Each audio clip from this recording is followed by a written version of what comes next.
Oh man, I am so ready for this.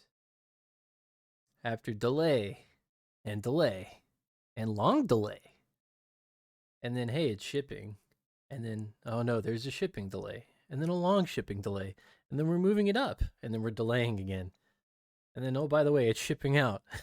Finally, it's here.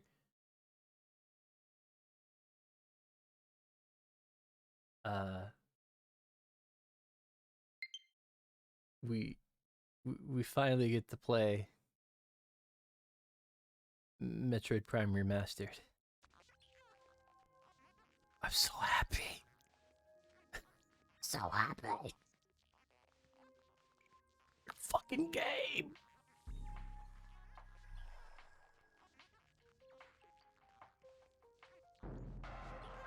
So we're gonna sit here and chill with the title screen for a minute. Metroid Prime is definitely one of my favorite games, and it never used to be. Love this theme.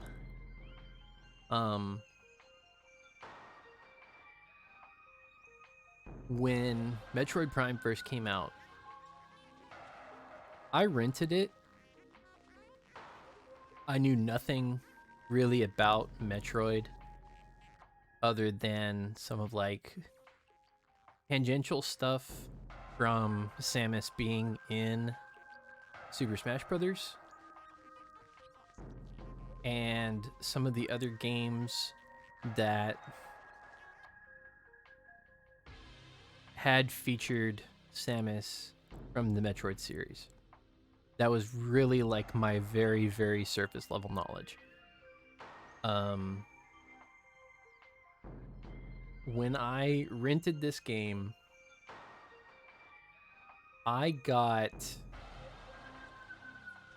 I don't know, maybe a couple of hours into it, and it something about it it didn't grab me like I thought it would. I just kind of bounced off of it.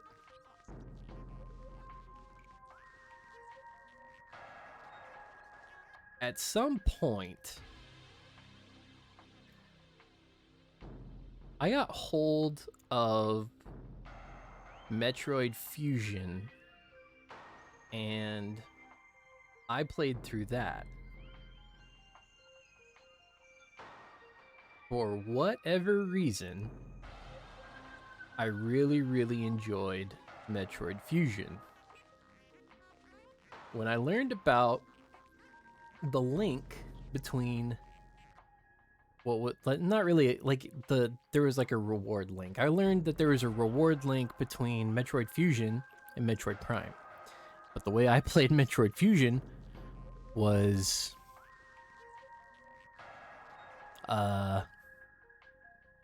not by a standard means, let's say. So I was curious to try Metroid Prime once I was able to get a for real copy of Metroid Fusion. So I came back around to Metroid Prime and I started playing through it. And the second time through, I got hooked. And it was when I reached Phendrana that I think like Metroid just got its claws deep into me. Like Fusion helped, but I think when I got to Phendrana, like that was it. Like I was in on Metroid. And since then, like any Metroid game I could get my hands on, like I've been playing, and I've loved it ever since. So, past that point, when I bought the game, when I bought the game, I did manage to luck into a original release copy of Metroid Prime, which allows you to do things like the scan dash and things like that. So I learned some very, very basic speedrun tricks and things like that. So I learned how to do like sequence breaking and things like that in the original Metroid Prime. And like most of the time I play through on the GameCube version, that's how I play through the game. I don't think I've played through the game normally in a while. So to go back to that is actually going to be kind of refreshing. Maybe a little bit eye-opening because I haven't done it in forever. But I should still remember where quite a bit of stuff is in the game without having to try too hard. And I'll point stuff out that I remember, like going through as much as I can. And we'll read logs and do that stuff too. So, without trying to sink too much time into watching the title stuff again, we'll start getting into it. The other thing about this is this title screen and everything that was only showed in like the Nintendo Direct, that is all I have seen playing of the game. I've avoided all streams. I've avoided basically all media of what the game looks like, how it looks remastered. So I'm really, really excited to see all the touch-ups, what it looks like, how the game looks visually compared to the original. Like, I'm super excited. I'm just like my favorite game. Yeah, I'm so happy. So happy. All right.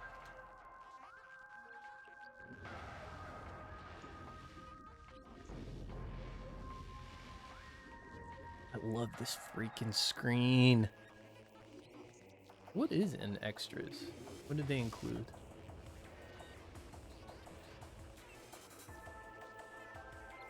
Why do I already have stuff unlocked?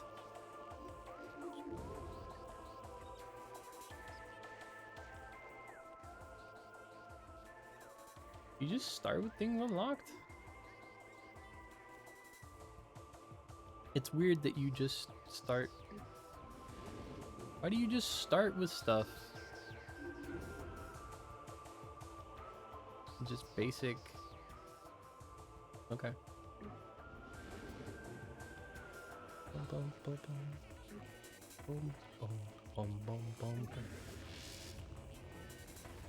I'm glad that there's a soundtrack in there now.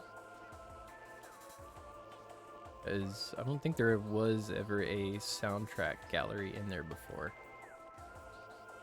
To really, really isolate all of the music and everything in the game. I think that's a very, very good option. All right. Casual or no? Okay. So this is a slight change. I am wondering, and it's been forever since I've played it. I'm wondering if the original was only ever easy normal and hard mode only unlocked once you beat normal. So we will, I guess, play normal only for now.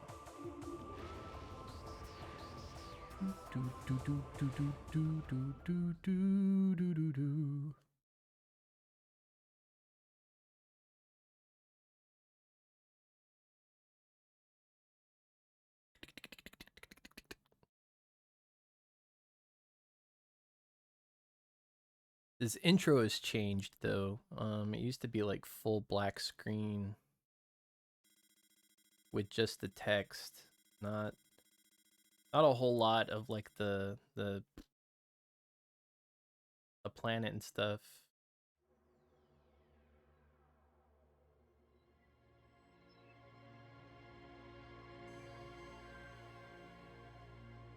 A lot of motion blur on the stars. I don't know if that really picks up. It shows on the screen, on my screen.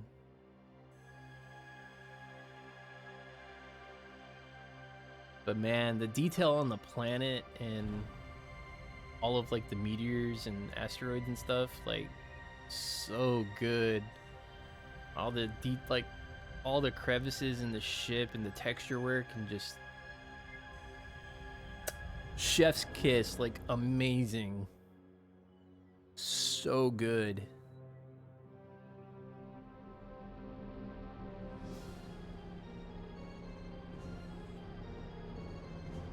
Like you can see canyons and like rivers and stuff on the planet. That is amazing detail.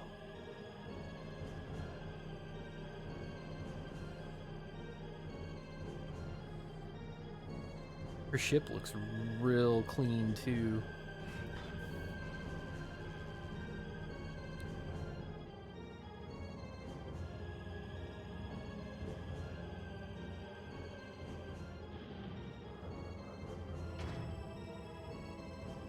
So like one of the few times you get to see Samus pulled out the full view of her suit. Like a good clean look at her suit. And this looks real nice too. All right.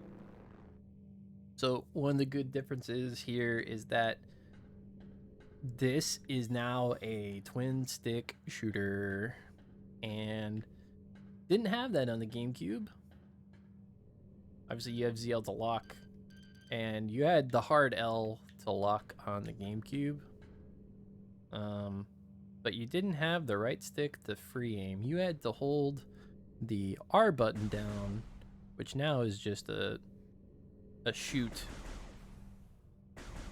Which you can still do A to shoot, which you could do on the GameCube. That was your shoot. It was just the A button. B was jump.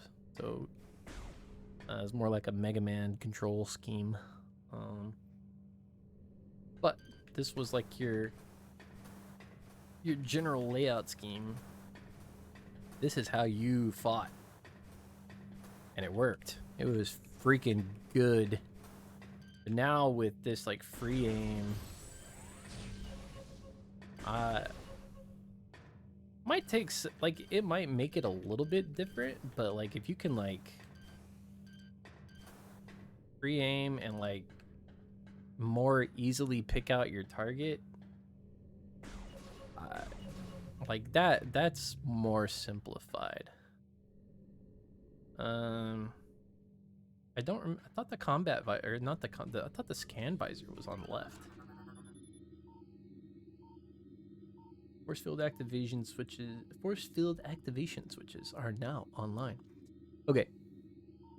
So with the D-pad, you are switching still for your visors. And one thing that is very inherently different with the 3D Metroids versus the 2D Metroids is that you're in Samus's suit. And I think from a perspective that you are in, I think you have to imagine that you as the player are gonna see it as the language that you interpret it. And I think that as Samus, you could see it as two languages.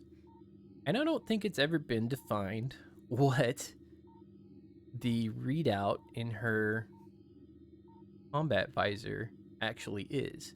It may be straight English, but it also could be Chozo because the power armor is Chozo based. So maybe she chooses, I don't know. Just a weird thing that I don't think has ever been defined.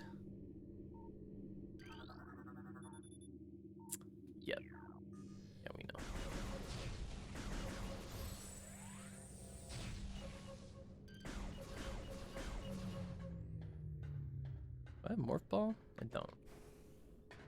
I don't. Oh, I do have morph ball. There we go. Okay. So that's. Why is that? I thought that was on X and not Y. Oh, they just give you morph ball jump. Okay.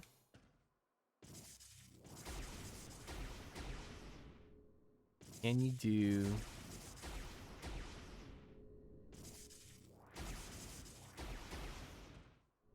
Okay, you can do a double bomb jump.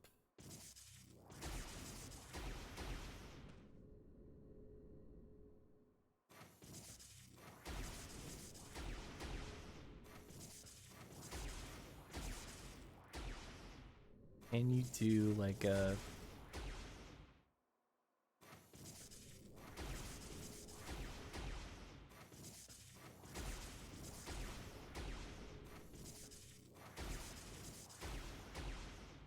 That's a little bit harder to time.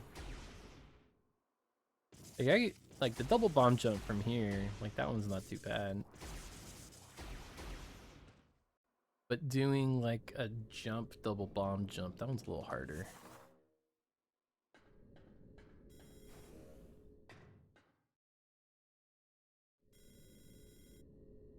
Ooh.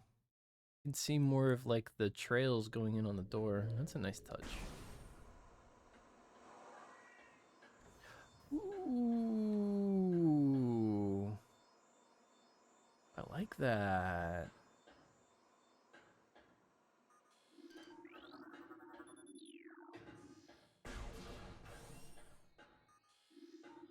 Activate the airlock.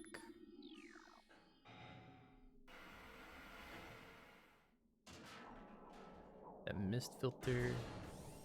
Oh man, that load was fast. So nice. Recording to logbook. Parasite. Interstellar vermin. They travel in swarms. Indigenous to Talon 4.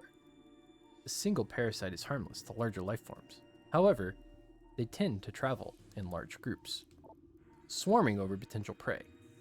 Such swarms can be dangerous. These on batch. Oh, hazardous materials, deck beta. That is our escape pod. Already jettisoned. Already jettisoned.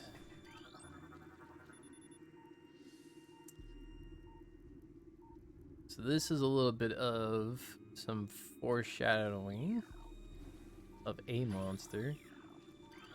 This space pirate. This guy got stabbed and his spinal cord was severed. Take care of that guy. Not really a threat, but I like that this is a lot more defined. Like these crates and these boxes and this shipment container, like it's so much more defined. This stuff, like this parasite, a lot more defined. You can kind of tell what's going on now. That space pirate. I swear the scan visor, I swear, was on the left D-pad and not the right. I may be crazy. Acid burns.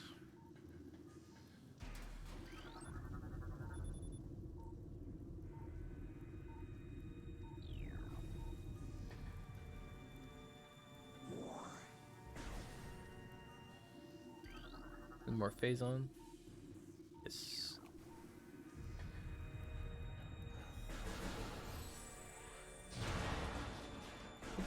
Yeah, it's just like a rapid fire. Okay. Well, that's kind of like the Mega Man Legacy Collection, where if you hold down a secondary button, you get like a little rapid fire button. It's gonna take a while to get used to that. All right. So, pro tip: if you are ever playing this for the first time, there are only two I think 2 or 3 map stations in the entire game. If you want to 100% your logbook, make sure you scan one of these. And this is one of the easiest ones to do, but also one of the easiest ones to forget to do if you never know to do it.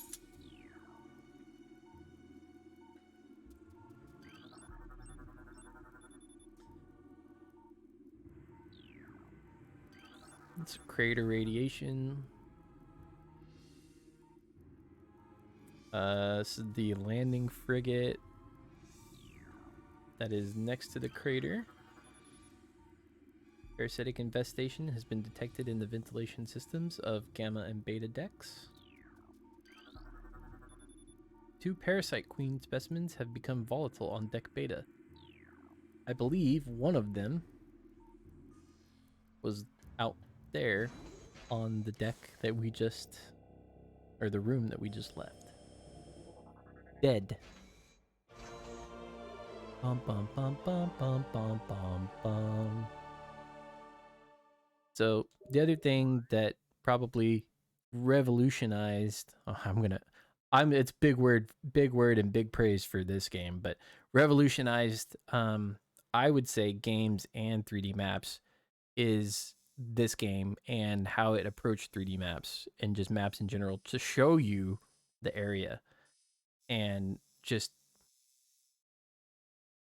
Doom, I think, learned a lot from how the map and the presentation of these maps was done. And just look how you can see exactly where you came from, kind of what you were walking on, and kind of the environment around where you were. You can see the doors that you passed through, the areas that you went through, and even like the little tunnels that were offshoot. And like these 3D maps are so good at just showing you, I wonder if I missed something over here, or this looks interesting. I maybe missed something in this little offshoot over here, or there's like a little alcove that's sticking out of like a thing over here that I missed. And like it's really good at helping you find things when you need to look for something. Very, very good detailed map design. Especially for like anybody that gets lost easily, it helps them find their way around. All right, back to what we're doing. Scan the elevator, go down. Oops. Access to deck Beta approved.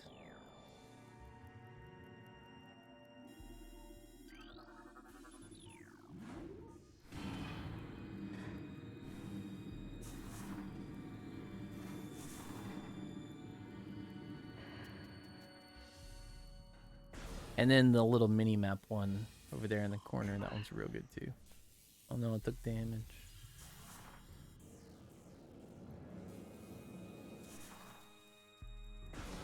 Now, you shouldn't have to... Oh no, that's the other one. Okay, so the other one escaped and went upstairs. This is the other one. Oh, we got a wandering pirate. Can we get him in range? There we go. He's hurt. Severe internal damage detected.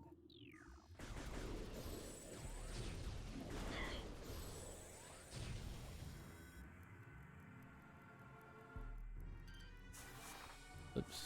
No, okay. This should be... Am I not? Oh, it's ZR. Okay. That's why.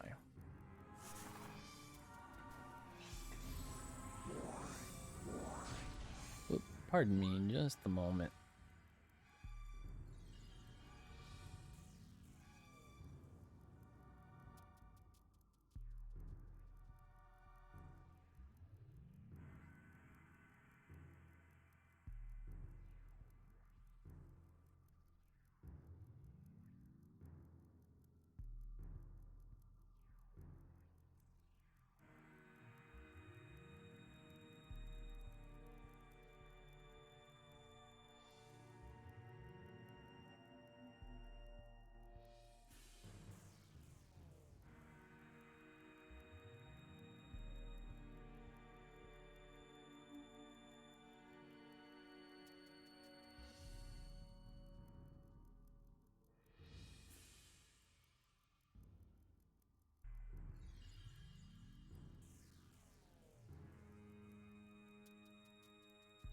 Okay. Dog ran out of water, and I also needed a drink. Okay, so I think this looks way nicer, and it gives way more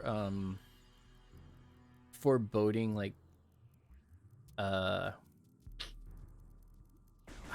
would I just more foreboding, just kind of danger to see this and knowing like, okay, 2 of them got out, but why is this 3rd one broken? And just being able to see like all this detail on like the broken glass and things like that. Like, yeah, you were able to see like some of the broken glass before, but like being able to get like even finer in these details and see like all these smaller cracks and like some of like the dripping liquid. Like, oh, so good. So good. There's our Parasite Queen right there. With like gaping, crushing jaw and birthing tail hand or something. Anyway, onwards.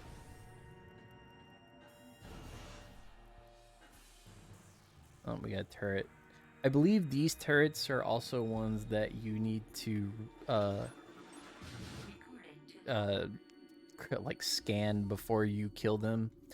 They might be the same turrets later on, but it's worth getting them now before you miss them. Can you still oh, wait. I was gonna see if you could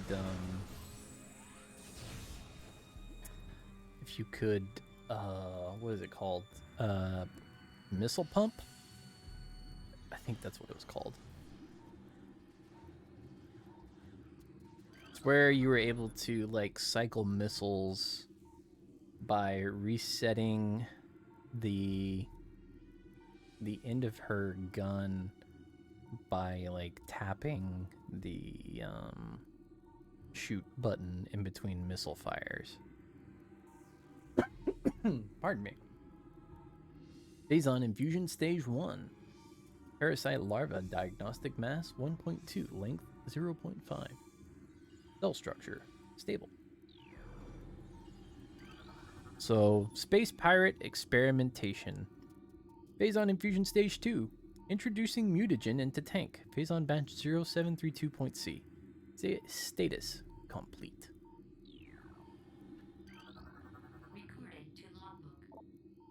Space Pirate encrypted data decoded. Log 09.992.3. Zebes has fallen. All ground personnel are presumed dead, either killed by the hunter clad in metal, or in the subsequent destruction of the underground facilities. Our research frigates, Orphean, Syriacus, and Valpergam, were in orbit at 0 hour and managed to retreat. Frigate Orphean is now docked at Vortex Outpost. Orphean's cargo appears to have a 100% survival rate. Metroids are healthy, but on a restricted feeding schedules due to uncertain supply status. We are ready to begin research on the Metroids and other promising life forms. Security status remains at Code Blue. No signs of pursuit from the hunter. Well, isn't somebody just happy to have Metroids? So that disables an auto turret around the corner. Well, corner of here. Larva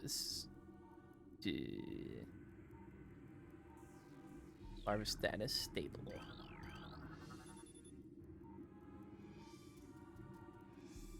Phazon infusion. The cell structure is failing. I wonder, can you see?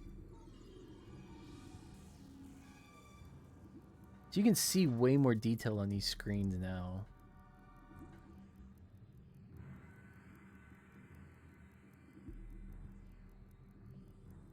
can see like some very, very basic like cell structure on this one.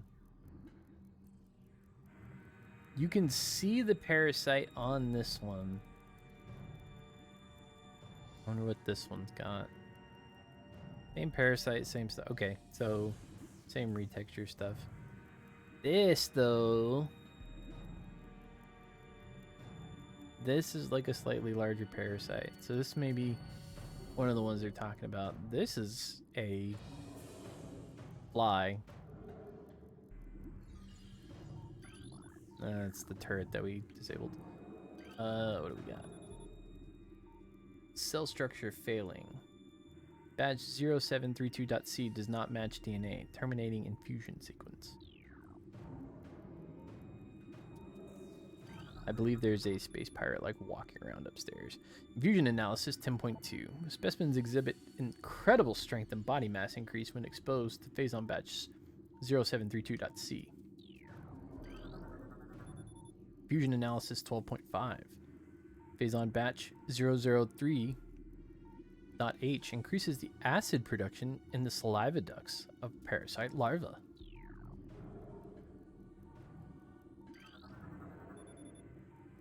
Experiment 435.8 bioform pain tolerance levels at 13% and holding. I would find it odd that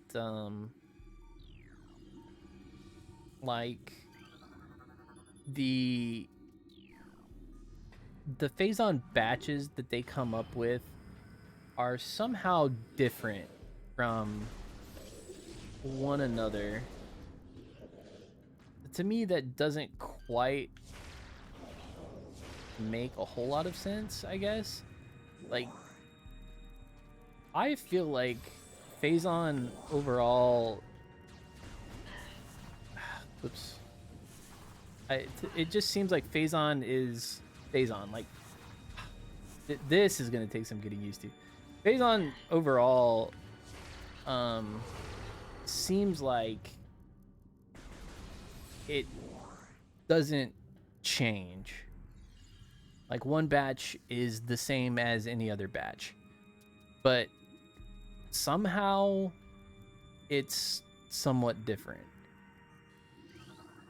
It doesn't seem to make sense to me. And maybe it's more the testing that they're doing isn't that the batches are different, it's that it's advancing different DNA aspects instead of the batches being different. Oh, what's up with this guy? He's got a tummy ache. Oh, no, he's got broken legs. Have welded the joints of the exoskeleton. So not broken legs, but like super welded legs. Oops.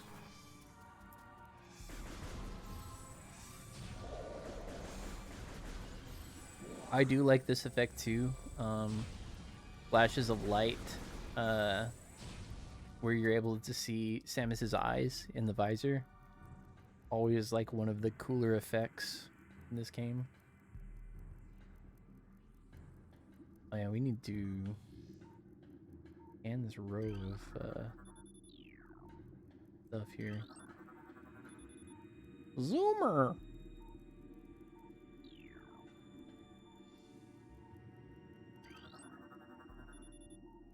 Bladed parasite larva. This one's too dangerous to look at.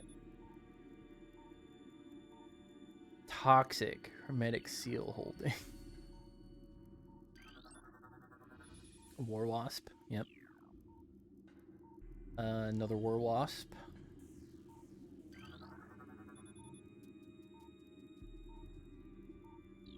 Phazon infused. Can't let him out. Toxic. Also toxic. Plasmite. Get a parasite. Shriek bats.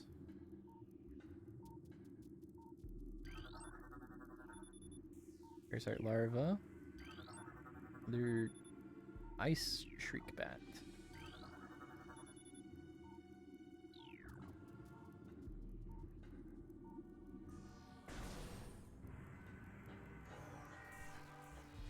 I still really like this little trail thing. And that it goes away when you walk back, like that's real good. I love that. That's such a cool little detail that they didn't have to like redo. Oop, hello. Forgot about you. Oop. Oh, combat. It almost feels like the missile pumps there. Maybe not. Gamma deck. And I've wasted like way too much time in here. Need to get going. Play the game. Too interesting though.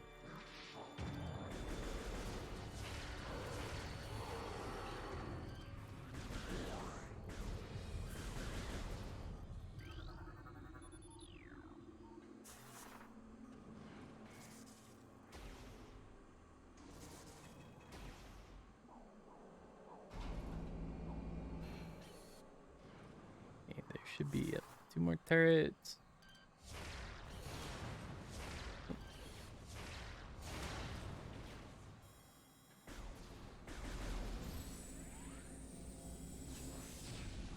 Nice save room on the right. Left. Bad directions from me. And we'll save. Dun dun dun dun dun.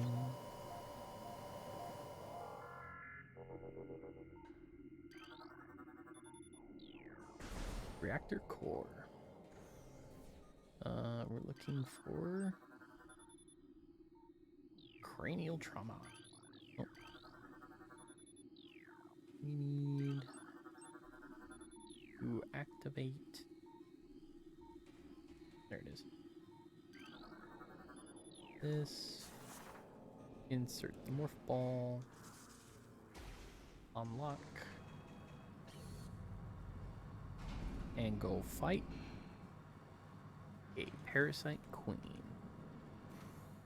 I'm really curious to see what this looks like because right now you can kind of see some stuff in the background and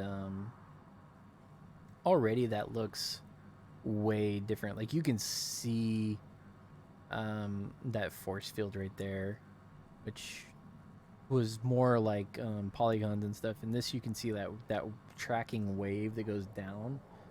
Never used to really be there. So that looks cool. That looks cool. Cool. It's way more defined now.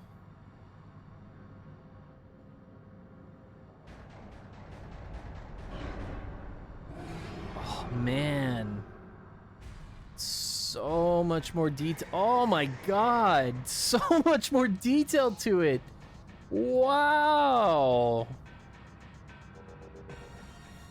Let's scan you real quick. Yeah, parasite queen, parasite female, genetically enhanced by unknown means. Except we kind of know how they've been enhancing her. A weak spot has been detected in the creature's mouth. Use your auto-targeting to acquire this new target. Scans indicate the presence of a potent mutagen, origins unknown. Creature exhibits the ability to fire weapon-grade blasts of energy from its mouth, a trait not present in the standard parasite genome. It appears the pirates have begun a bioengineering program with considerable results.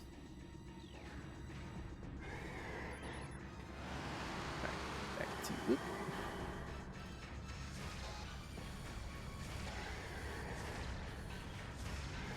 Alright, so you can't do it as well. It's kind of there.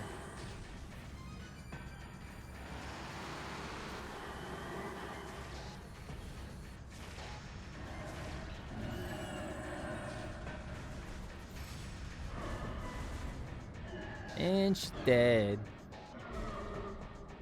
Not too difficult. Getting burned up in the reactor core, which looks way better too. Gives you like way better understanding of what's going on. So now we are at evac. So there's no real need to scan anything. We are just full evac. 7 minutes to destruction. Except for this should shut down a turret and open a door. This isn't that one. This one's the elevator one. There's one up here that deactivates a turret. This one. That's the one.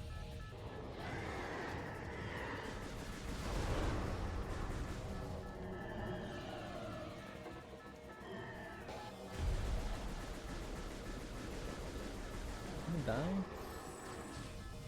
There we go.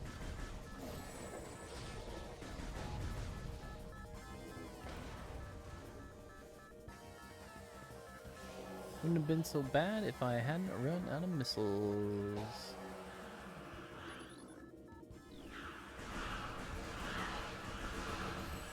Ooh, man, that's like really goopy.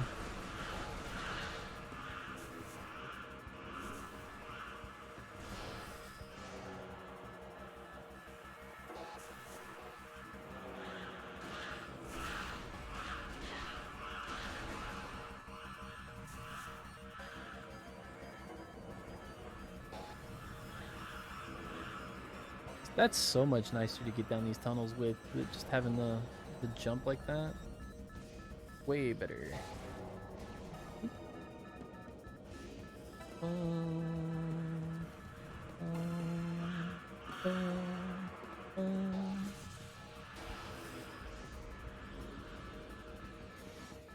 This one. Ooh, turrets.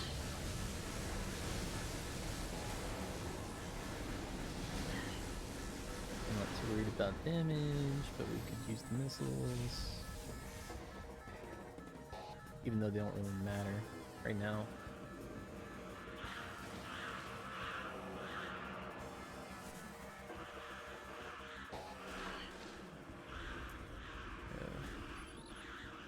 Oh no, this is just, I forgot, this is just a door.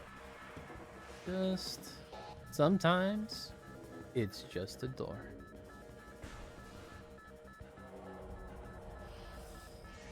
This has the piston, yep.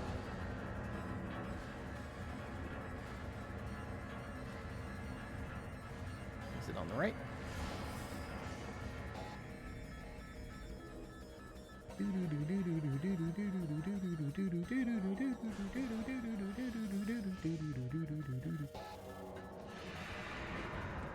And we get to see the big bad.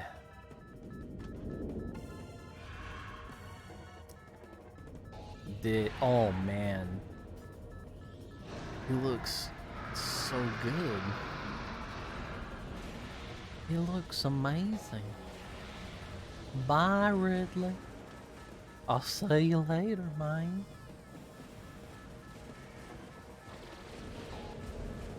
Admittedly, when I got to this part the very first time I played this game, like the grapple, super unintuitive how to use that thing. Real unintuitive. It gets better the more you play with it, but like the very first time you encounter that, it is... Wow, that looks way better. It is not clear on how that is supposed to work. There we go.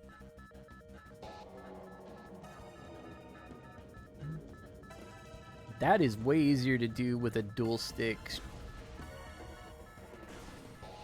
instead of L strafing it.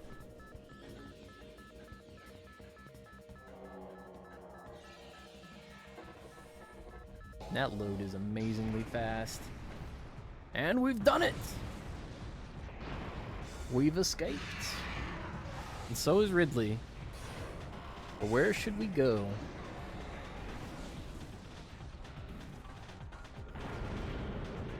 Well, it appears that we're chasing Ridley down to the surface of Talon 4. Oh no, those poor guys!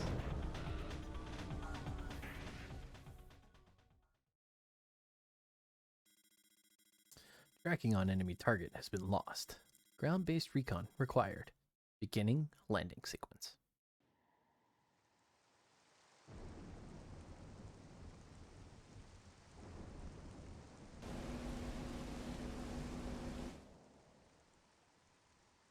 Oh my god.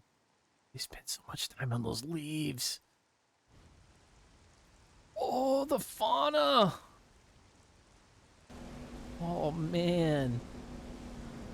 I have to give credit, man. Just these little details of like the fauna and the individual leaves and just I appreciate it so much. This looks incredible.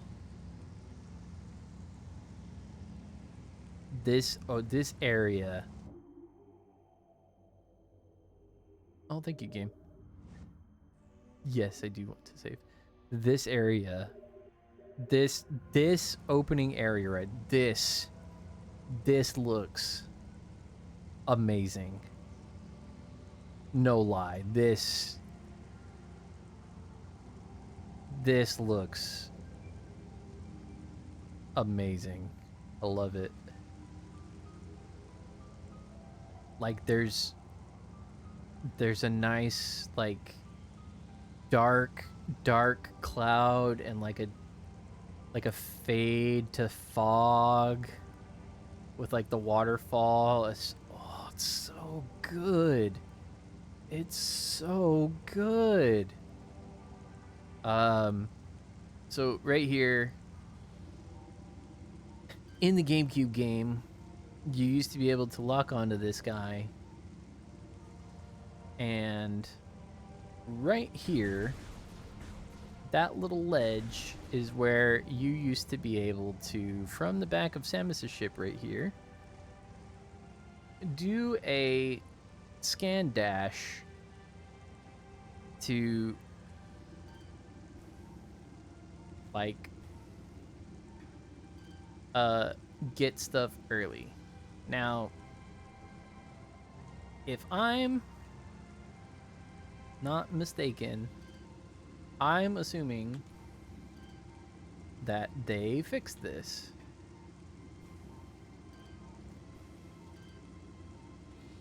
Because why wouldn't they? Something like this, which is like a known speedrun like thing. Because you shouldn't be able to scan dash or strafe dash is what this should be called. You shouldn't be able to strafe dash from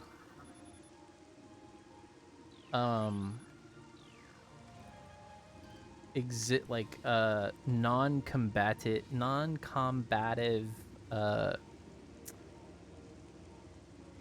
what would it, like scan markers, like, and that's what this is. Like if I'm hitting like strafe and B, which is the jump, like this, I should be getting like a dash, and I'm not, which means that this guy right here is fixed, which is good. I'm glad they fixed it. I mean, you have to play the game semi-normally, and you can't quite. What is that? What is up with that? What? Like there's a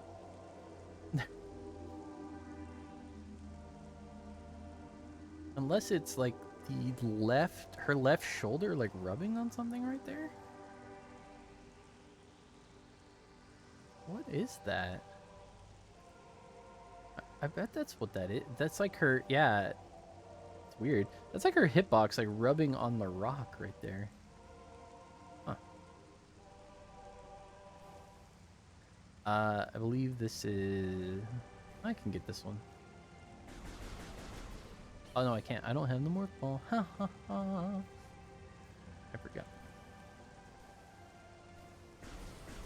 We trudge on. Guys. Beetle! Burrowing insect with a resilient carapace. Extremely aggressive. The insect's massive mouth enables it to tunnel through solid rock at high speeds. Above ground, beetles cover short distances rapidly. They attack anything that moves near their lair. How do I know I'm near their lair?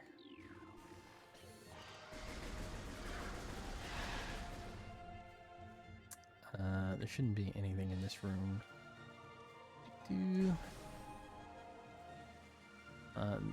And this. These blow up.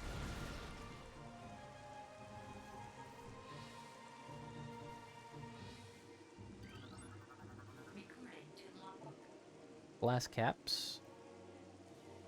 They're fungal caps that explode with poison. Don't touch them. Don't target them. These are zoomers. Anchors itself to walls and other surfaces. Avoid contact with spikes. Basic nerve center located directly above the zoomer's mandibles detects nutrients. Sharp spines protect it from casual predators, but the lack of a reinforced carapace makes the zoomer vulnerable to any indirect attacks.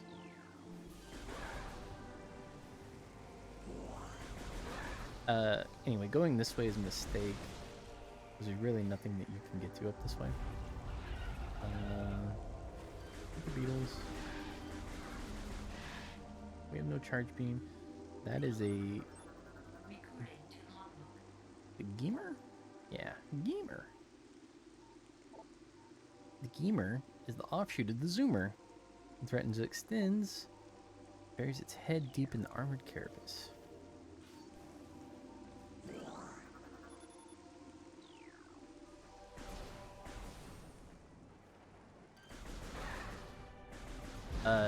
Well, I forgot. We'll scan this one again. Sap sack.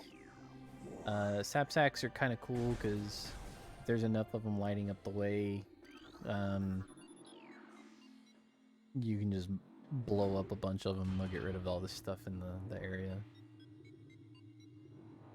It's usually only like the connecting tunnels for Talon 4 Overworld. And some Achozo ruins, but not very many places.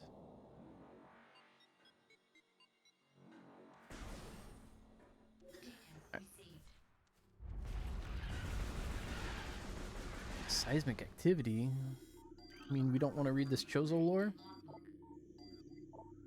The history of the Chozo stretches back in ancient times, so far into the fog of the past that we know not where our ancestors came from.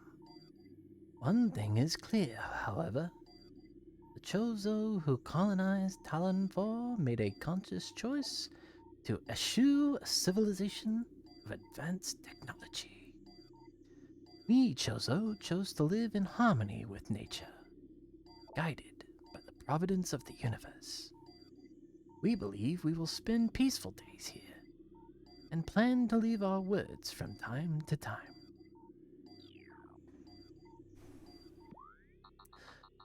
So, the one thing that I will say that, like, I'm always kind of irksome about with the game is, like, if you don't acknowledge that, hey, you have scan data, check it out. This is where the game wants you to go. If you don't check it, it will just eh, eh, eh, eh, eh. Notice me, like even worse than Navi.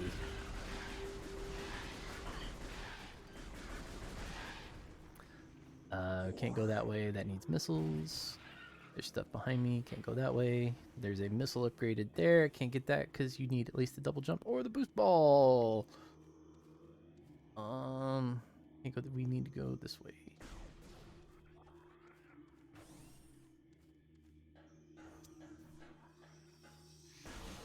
These are scarabs.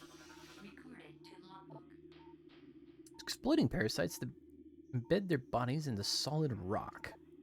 Scarabs think nothing of sacrificing themselves for the safety of their swarm. When a hostile life form is sighted, They block its progress by embedding themselves in floors and walls. Embedded scarabs violently self-destruct when threatened. Good for you guys. Good job, guys. These are Igors? Something like that. Ions. Immobile organisms entirely composed of ocular tissue. Capable of launching sustained energy beams when active. The ion is sensitive to light and will close shut if a bright flash ignites nearby. So, shoot them. And you get by them, shoot them. This is like way easier to do this because it's just like you can free aim it. We don't have missiles yet, so we can't quite deal with that. But that is a War Wasp hive. Primary War Wasp dwelling, only vulnerable to heavy weaponry. War Wasps build their homes over existing crevices, using whatever materials are close at hand. They carry building fragments back to the construction site, their forelegs, and glue them into place with adhesives secreted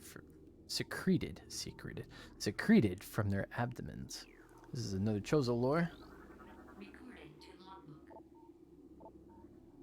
Many long years have passed since we Chozo first took root in this land. The passage of time has always been a source of fascination to us. It is the belief of many Chozo sages that the truths of the universe hide within the tumbling currents of time's flow. Even as we search for answers there, however, we find illumination in other, unexpected places. We know not how the ability has come to us, but recently many Chozo have begun to sense things beyond the realm of ordinary perception. Strange sights and inexplicable sensations flood our minds, filling us with visions.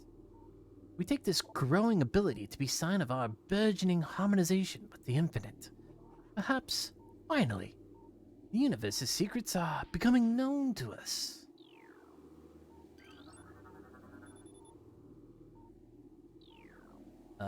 So this is how the story of Metroid Prime kind of tells itself. You need to scan kind of your surroundings as you progress through the level or your environment. And things like this where it says unusually high concentrations of poison identified in tree leaves. Elevated toxicity levels found in the tree bark. Which is not a normal occurrence. We've got war wasps. Oh, what? Oh no, those are beetles. The war wasp not activate? Oh, there they go. Airborne insect equipped with a venomous stinger capable of shearing steel. That should be absolutely frightening. A stinger capable of shearing, not necessarily piercing, but shearing steel. The war wasp rarely strays far from its hive unless it is pursuing an immediate threat. It attacks with no regard for its own survival, dive bombing its enemy with stinger extended. Fast-working toxins from the stinger can incapacitate most small organisms. I mean, the frustrating thing about these guys, they like to strafe you really quick.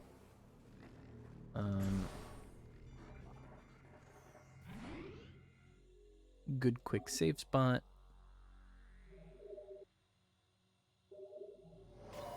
So as far as the story stuff goes, you want to take in your surroundings and do logs of kind of your environment. There's shriek bats in here, but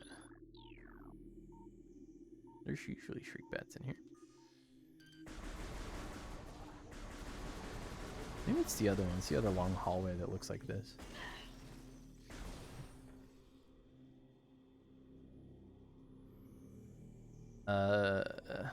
Can't do it, but there's an upgrade right there. Old gentleman. Sorry, just don't. There's actually like a couple of upgrades or something in this room. This is a plasmite. Small insect capable of storing and releasing thermal energy. Plasmites are attracted to sources of heat, thriving on the energy present there. When they emit light when hunting, and will expel. What the hell am I talking about? Expel small bursts of thermal energy when threatened. They also kind of explode when you hit them. These are weeds. They're like, I forget what kind of tangleweed. There's poison tangleweed that are like red at the tip. Plant life with basic sentience retracts into the ground if threatened. Tangleweeds are only dangerous to small organisms. They're covered with tiny barbs and designed to trap potential meals. Tangleweeds lack the strength to do anything more than hinder large life forms. So they just like, if you stand them, they slow you down. Oh, we need to scan this. Is it 30 energy? Yep.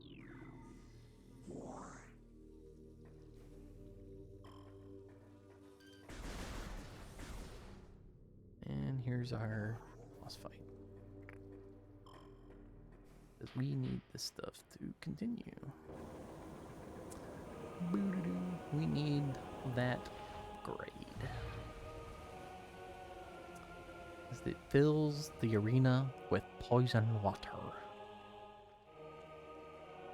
Now, I don't understand why touching the water would be dangerous to Samus when she's in a full metal suit. But so be it. Ram War Wasp. Circles its prey and then strikes.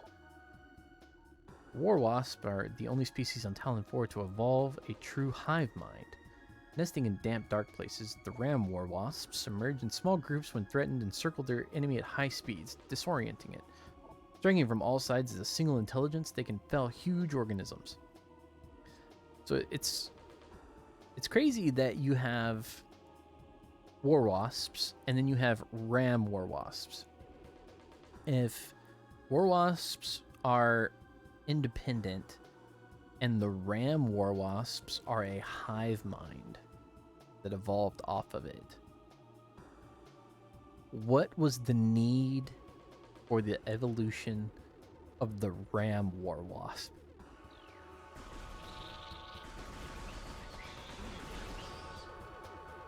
Where you at? Where you at? Nope. So here, you don't want to try to find them. You want to watch the mini-map or the radar in the upper left to figure out when they stop. And then lock on to them when they do stop, and then fire them. Stop there. Because he's just gonna like circle, and then there we go. And then you fire back it. I need to scan you before I kill you.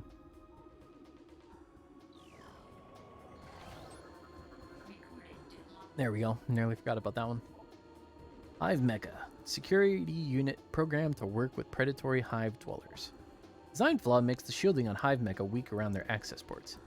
These units are second-generation combat drones, able to interface with organic units at a higher level. They train, shelter, and work with hive-dwelling predators. Unarmed, they rely on their hive beasts to handle any threats. So, part of this is that it's a Chozo design. And the only thing I can think of is that the evolution of the Ram War Wasp had to have been forced evolution or a mutual evolution because of the training and like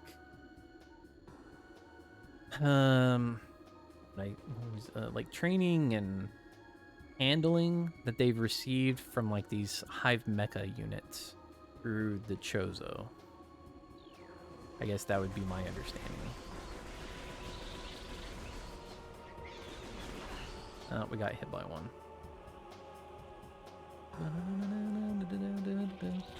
And 1, 2. 1 and 1 more. We got. Go and back to the high mecha. And he's done. Give me my upgrade.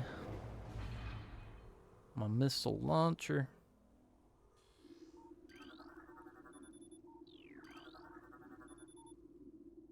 The elevated bridge looks worn, but functional.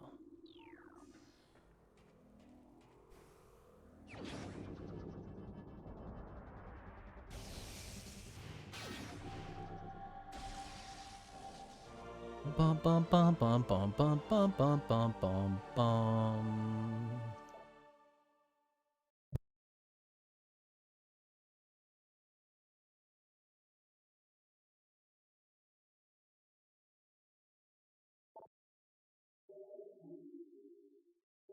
New extra items. Alright, so scan missile door, because this is also a research thing. There aren't very many missile doors in the game, but being that this is the first one, easy to get, but these are also easy to forget and or miss. And waste the missile. E-tanks. Not necessary, but E-tanks are always nice.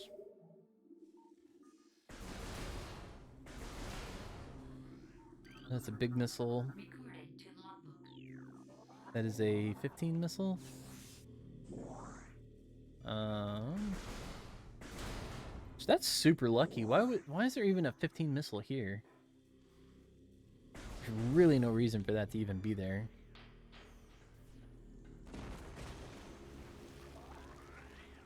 And then all of a sudden the ground rumbled.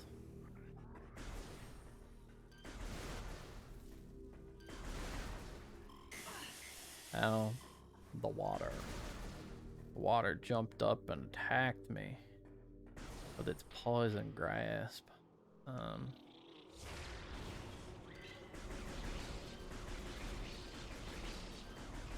if you're annoyed by warwasps, shoot a missile at the hive.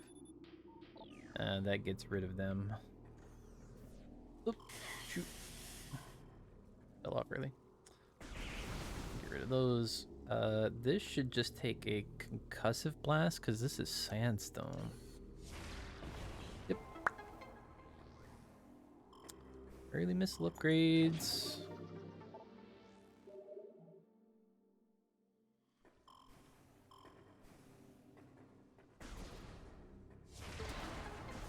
Oh, that is another map station. Again, if you missed it before, scan and get this here.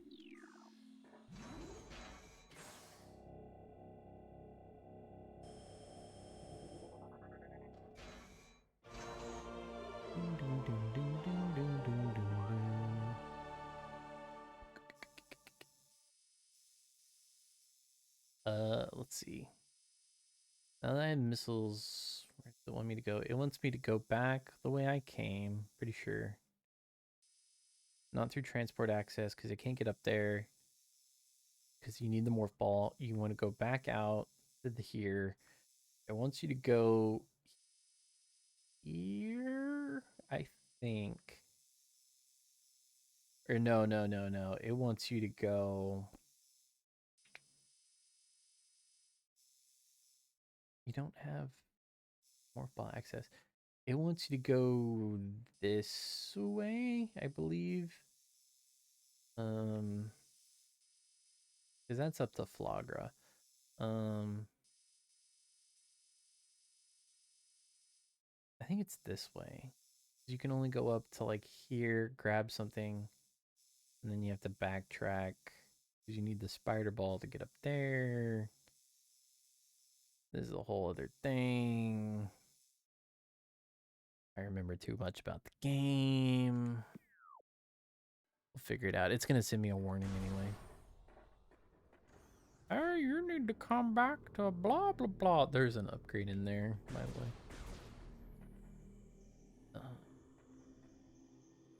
Like if you can't tell that little U ring that sticks out, there's an upgrade in there. We're gonna have to come back in here anyway at some point.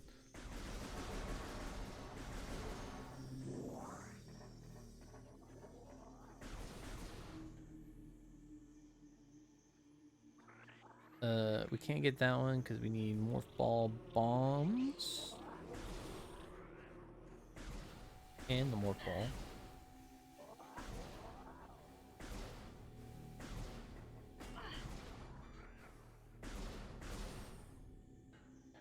More scarabs. You got. Man, those things hurt a lot more. The heck.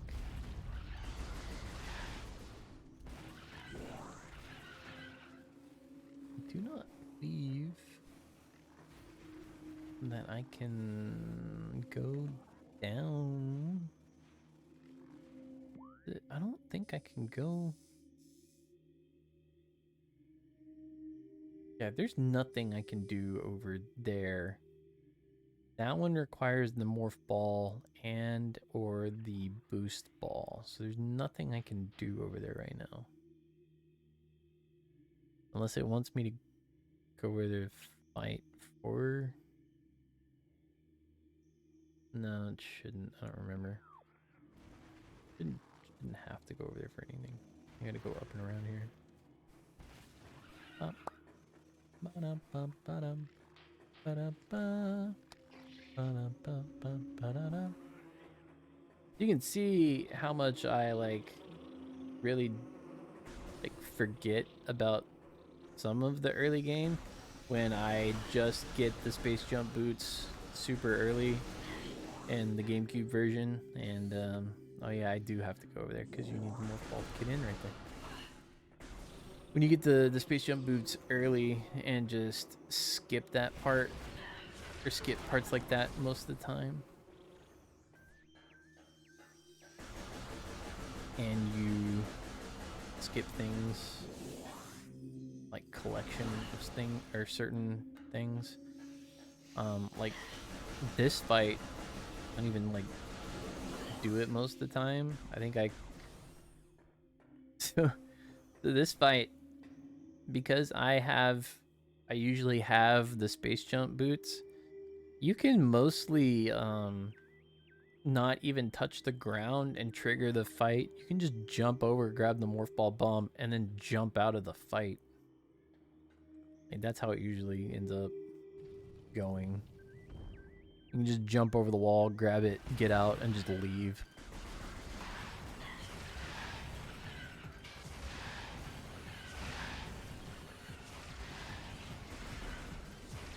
I think I need to save one because there's a biggie. There's a big one.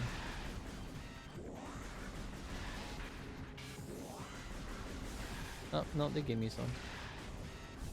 Where's he at? There he is.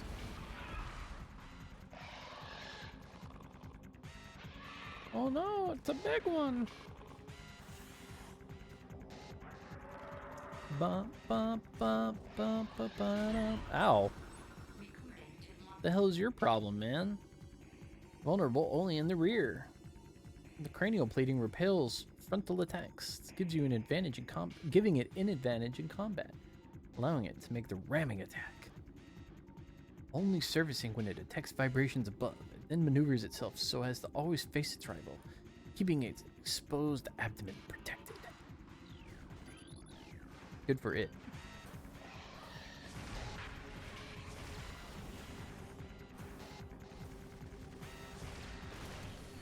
That's what I meant, like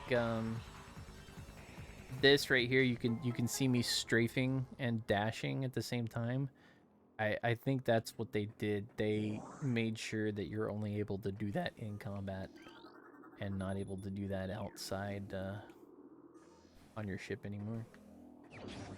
It's, again, good change. Bum, bum, bum, bum, bum, bum, bum, bum, bum, bum. Ba-ba-ba-ba. We don't have... Yeah, we don't have the bombs to open that thing up. go. And now...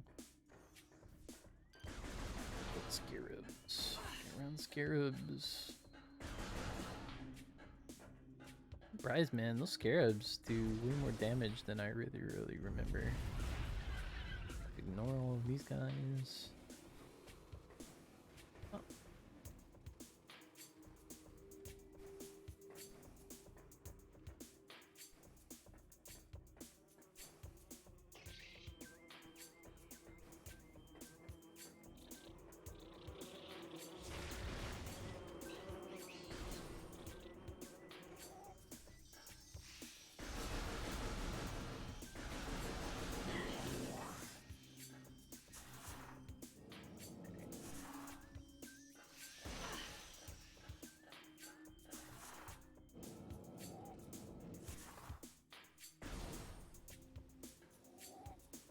There's a lure over there.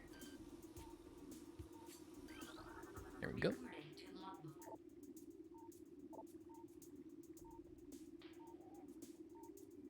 The surges of negative energy brought by the media far exceed our expectation.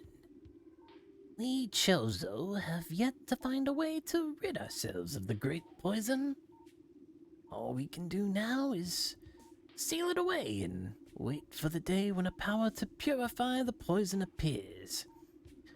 However, it is impossible to collect all of the pieces of the great poison, as it has already spread, seeping into the planet and hardening.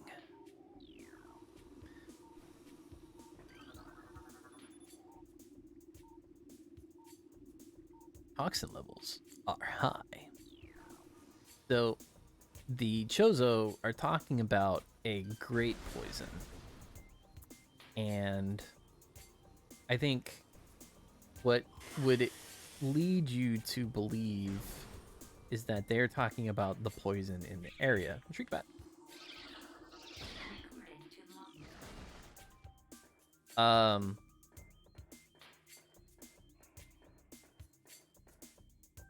I don't remember exactly where they start.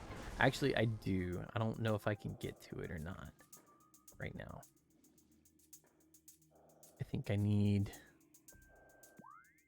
a little bit more.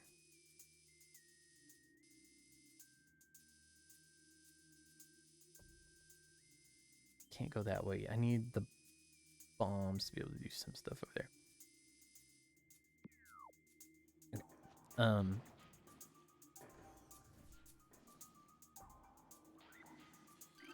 Reaper Vine. What they are talking about is a poison that is even greater than the poison of just this area. Powerful rock-dwelling tentacle. Single eye upon the Reaper Vine keeps a constant vigil, but its vision is limited to 10 meters.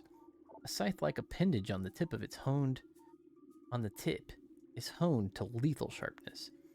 The Reaper Vine will swing this blade wildly at anything that enters its zone of perception.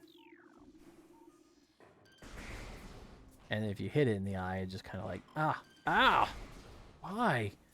That hurt. Gonna have a double jump, up, up, up. We're taking big damage, Flee. Well, that's bad. We're a big energy low. That was a big mistake. I am so used to having having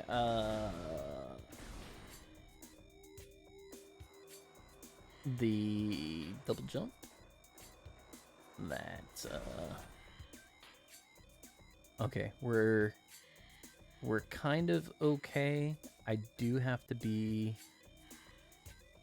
very careful.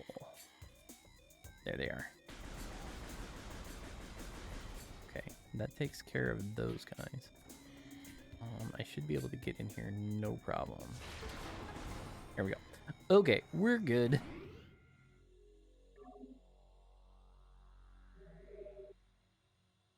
All right, knowing where saves are definitely beneficial to me. All right, there's more shriek bats right there.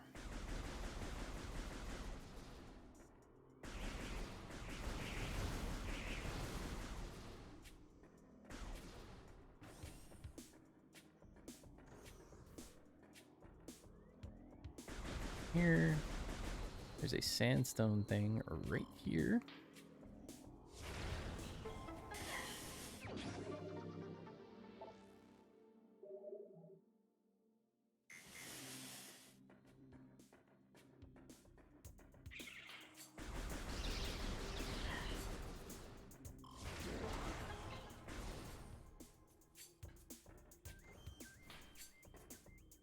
So this one, this particular place, I know I was like super confused by this one for like a long time.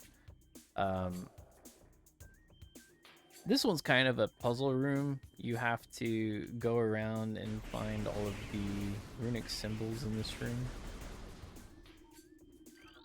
There are 4 runic symbols. Some of them are pretty well hidden. Some of them aren't so hidden. Some of them are pretty obvious. If you just walk around with like the scanner up, you should be able to see like most of them. Like that one.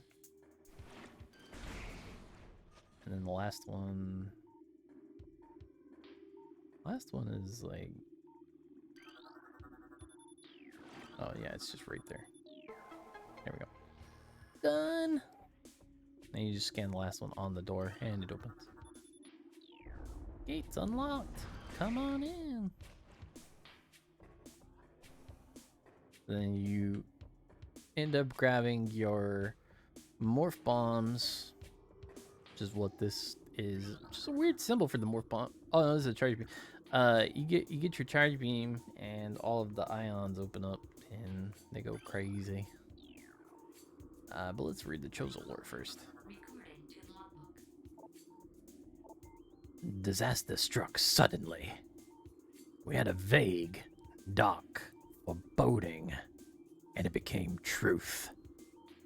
A meteor appeared from nowhere, casting a dark shadow of debris over the land with the violence of its impact.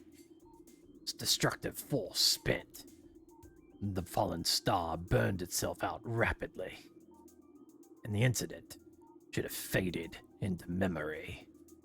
But the meteor brought with it corruption. A great poison burst forth into the land. Strange energy that clawed at natural life with a ferocity. That strange, negative energy emitted from the meteor expanded to encompass Talon 4 in a night as a spider weaves a web. There we go. So that's the clarification for some of the Great Poison. The Great Poison is not what came, or not what is the poison that we see in this area. The Great Poison is something that is corrupting the planet. It is not from the planet. It came from beyond. It came from a meteor. So it is not native to Talon 4.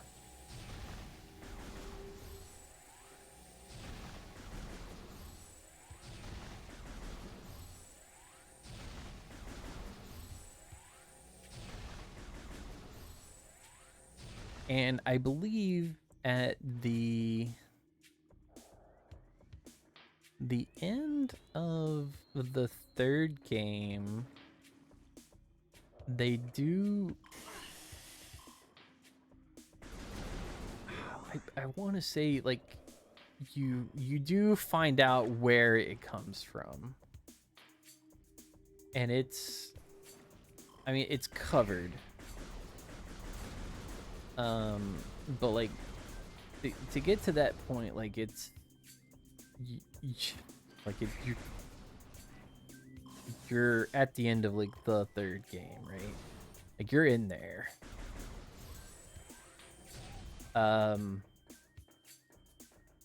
What do I need to charge me for?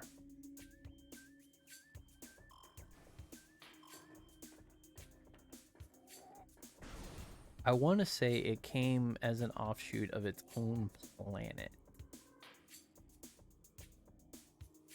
But somehow that doesn't seem right. I just don't remember. It's been a long time since I've played Metroid Prime 3. Like, I will admit that. I love Metroid Prime, and I love Metroid Prime 2 and 3.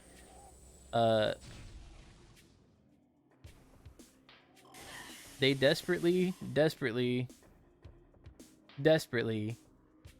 need to do what they have done for Metroid Prime 1 and do it for Metroid Prime 2 and Metroid Prime 3, because everybody will probably want to enjoy those. I think they just need to clean up Metroid Prime 2 a little bit. Just a little bit. Man, I forgot how kind of annoying this section was.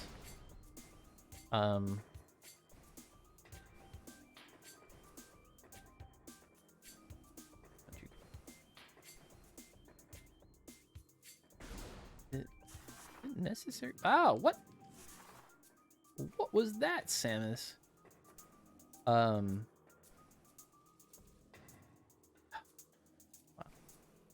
I think maybe I should stop watching this screen and watch that screen.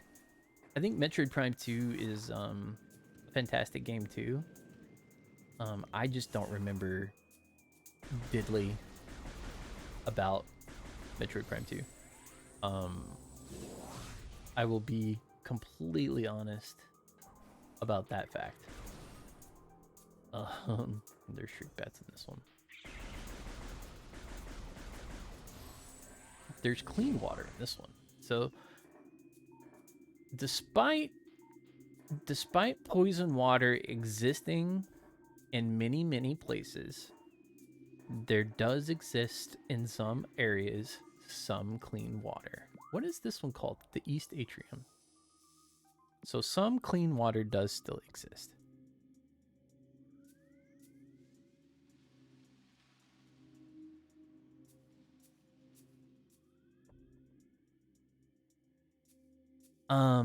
But yeah, for Echoes, I think they need to clean up some of the overall backtracking that happens in that game.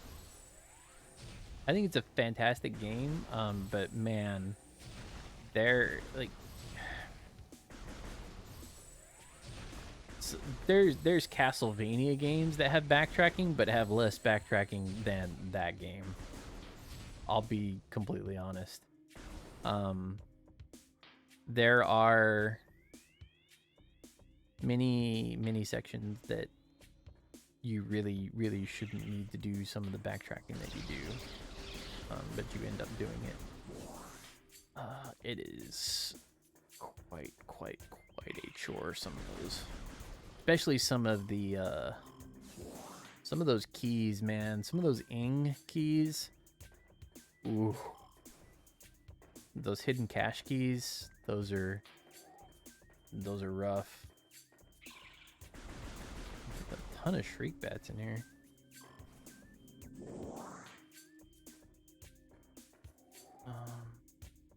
I can't deal with you yet, Mr. Frogo, man. Stone Toad. Preys on creatures smaller than itself, vulnerable only from within. Stone Toad is able to remain still for days. Preys upon creatures smaller than itself, inhaling them whole. Anything it finds undigestible, it regurgitates. Stone Toads use their tusks as a last resort in combat. Good for you, my man. I don't think I can... Well, I've committed to this. Hopefully I I think I have to go this way. If there's any other way I can really... Yeah. I have... Yeah, I have to go. Because this is where you get your Morph Ball bombs. I have to go this way. This is the War Wasp Mecha.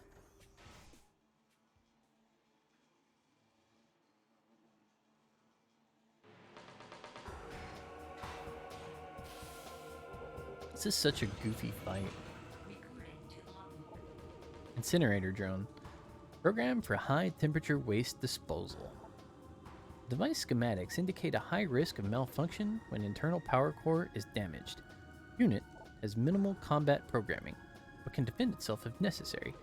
This drone's intense heat blasts compensate for a lack of battle prowess.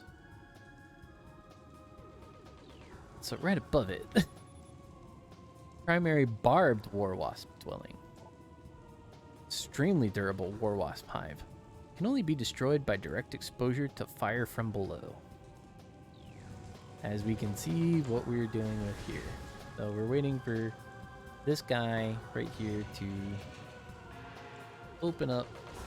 Not what we're looking for. There we go. To open up and do this. Burn out some more wasps. So that we can... Oh, be nice, be nice, be nice, yo. Highly aggressive member of the war wasp family. This insect can propel the tip of its stinger up to 20 meters. The stinger tips regrow seconds after launch, contain an acidic compound designed to pre-digest prey. So this thing is freaking volatile too. Like,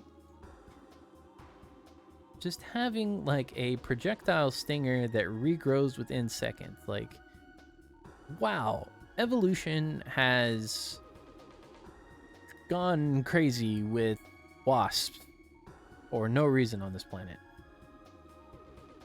Thanks. I hate it. And we've already scanned 25% of the logbook. Really? Already 25% of the logbook?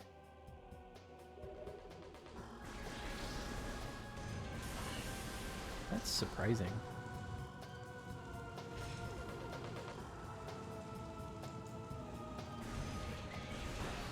Oop.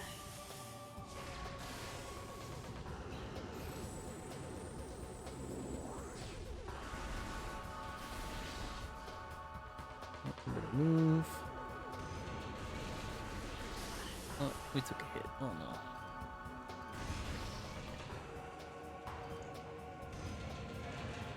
Low. Up. At some point, you just ignore the wasps. They don't really do too much. It's the fire that kind of throws you off a little bit more. Up. Up. Because you're looking for this thing to open up so that you can get a missile into it and kill the war wasp hive.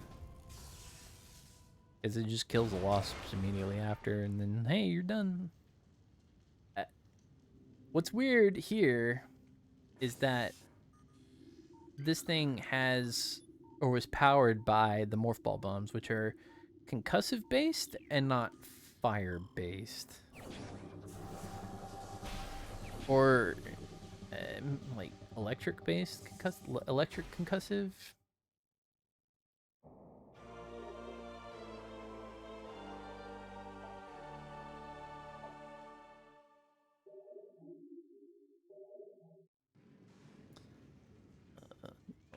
Come on. Here we go.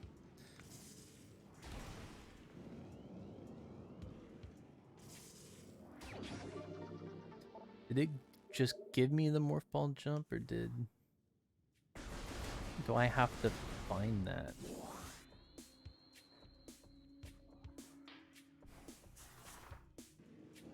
I wonder if I have to find that. Oh, no, it just gave it to me. Okay.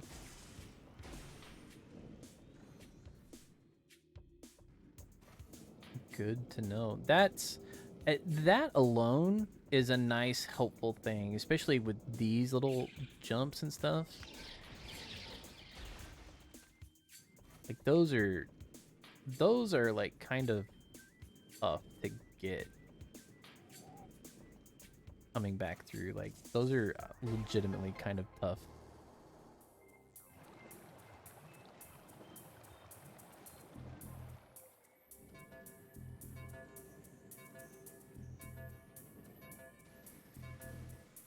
And this helps with this, because then you don't have to get out a morph ball. You can just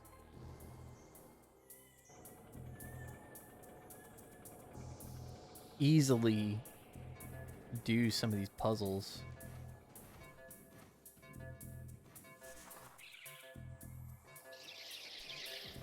Uh,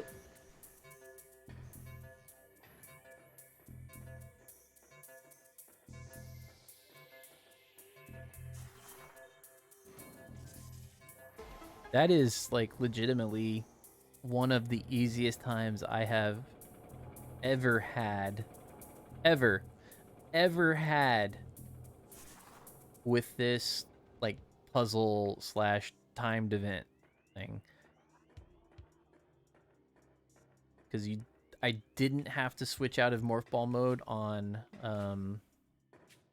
that second one, and then try to reorient myself with a bomb jump to jump into the slot on the second one. So we don't have this, we can't go that way. That's unfortunate, but that one just goes to a that one just goes to a E-tank.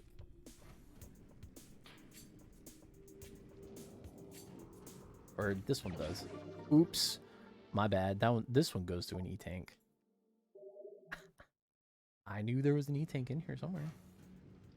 So I was like halfway there. What is? Oh, no. This one, that's the, okay. Oops. That's the split path that needs the ice beam to continue on. That's, what is that one? That one is the back way to the frigate? Is that what that one is? We don't need to go that way. We've cleared out that. We can't get anything over there yet. We have gotten that. I can't get anything in there. Going, okay. So here's the deal. It's not worth it to come back in here, even though I have the bombs, until you have the spider ball to come back, and to clear this out. Yes, there is, I think, technically something that you could get in here, but like I say, it's not worth it to come back in here until you have the spider ball to get what's at the top up here, because you can't fully clear this until you have that. And I believe that there is something on the bottom that requires, I think, maybe a power bomb, honestly.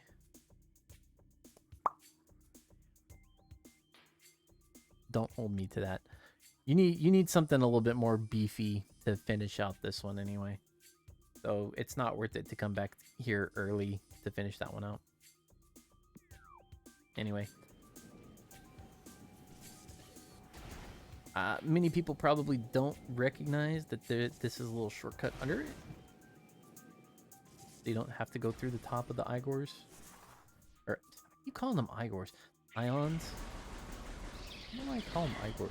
I bet, well, I know why I call them Igor, because easy Zelda thing to call them. We're gonna save real quick. Just as a progress thing. And it's always a good thing to do in Metroid games. Good thing to do in any game, really.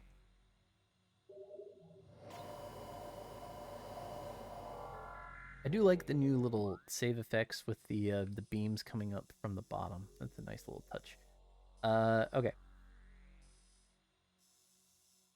And I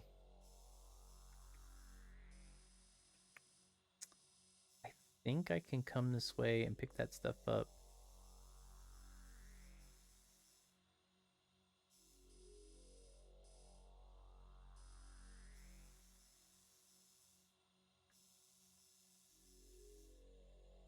This one you come back to, you can pick that up at a later point.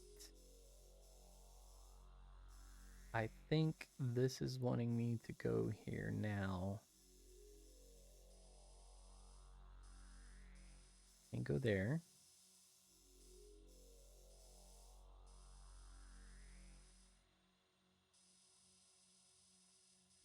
Trying to remember if you can even do anything here. I don't think you can. I think this requires a grapple hook. Because this is lava. We'll leave it. I think that's something you cannot do at the moment. I believe this is forcing you to go to the boss at the moment. I think. Yes, Reaper Vine, I see you. I can go back across and check, but I don't. Take a little bit damage. I don't think. Don't think that this one is accessible.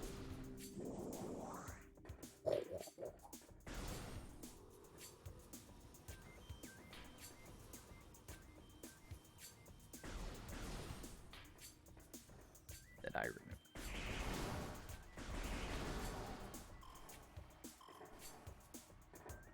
I like that tone on the warning. That's real good. Yeah, that's what I thought. You need the Varia suit and a grapple hook. We need a bunch of stuff to get through there.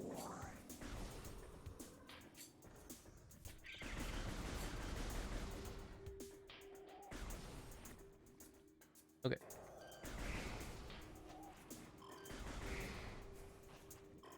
But we will start a climb here.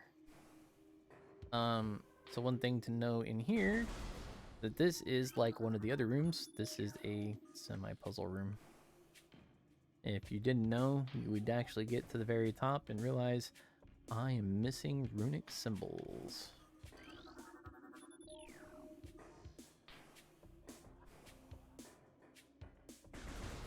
These are concussive. Oh no, that's more on. Oh, no you don't. Look, get missiles back. And it is just triple dropping those like crazy.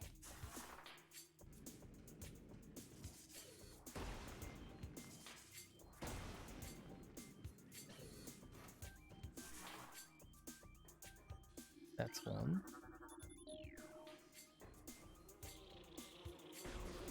Oh, we got more.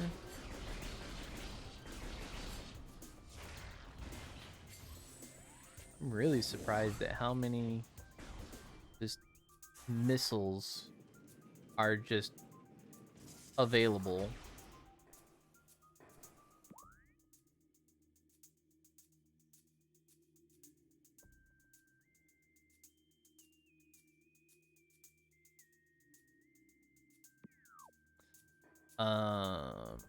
Let's see. Oh, it's behind me. Jump. Jump. This one's like, oh. Here I go, like, hey, keep your own advice. Keep your eyes open. Blah, blah, blah. And then I missed the last little symbol. Oop.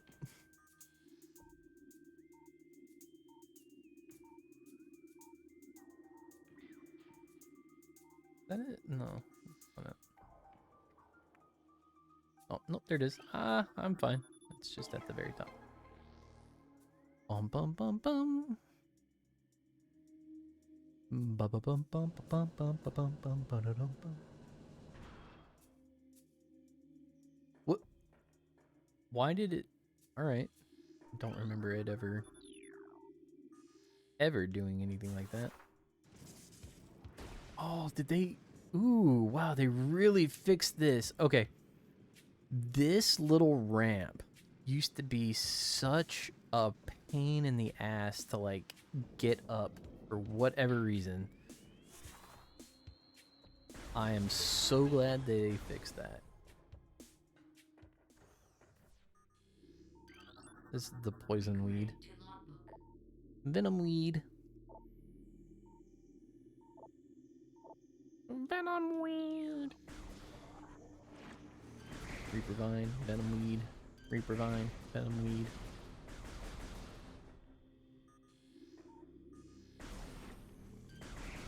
More reaper, more venom, more reaper, more venom, more reaper, more venom.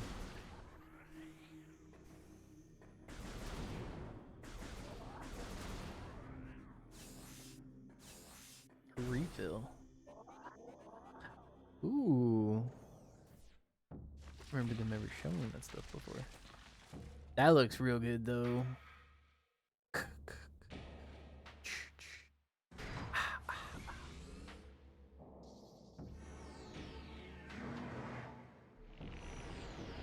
Oh man, he looks so much better. The detail makes so much more sense.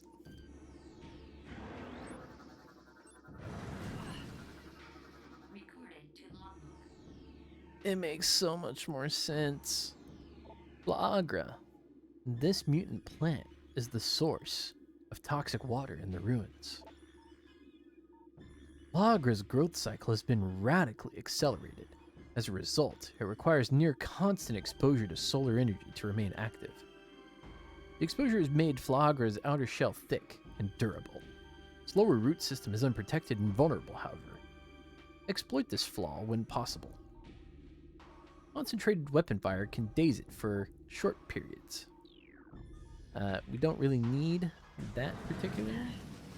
I like that you can like see the little skull pattern and stuff now. Like, oop. Oh, I really want this. Is what, there we go. You can see the little skull-looking thing like under the little plant hood now. Like so much better. It looks. It makes way more sense. Need to get that. Oop. Can we? Oh my goodness.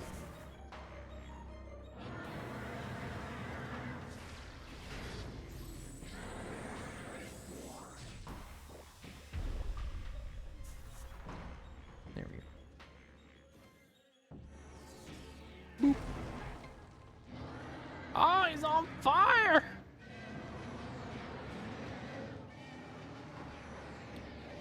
Because it looks like a Servine skull or something like that.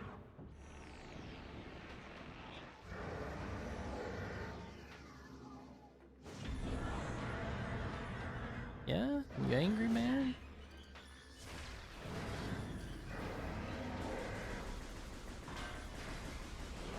Dude, come on now. Don't do that. Like this, it's like way easier to aim for this now.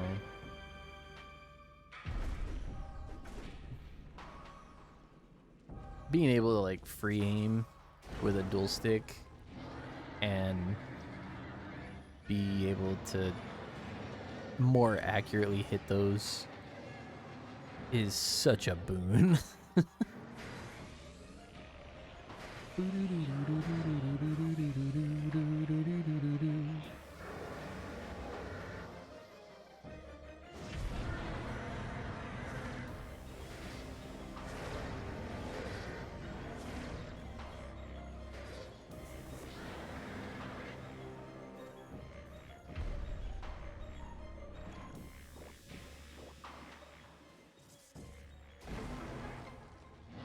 Not a hard boss once you figure him out.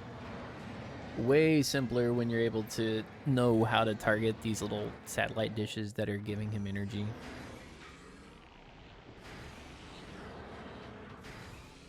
Hopefully I have enough missiles to finish it. Yeah, I got enough. Oh, thankfully I got more here.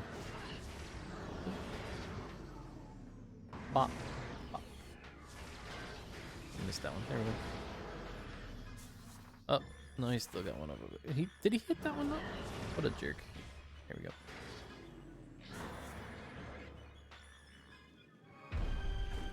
And Flagra defeated.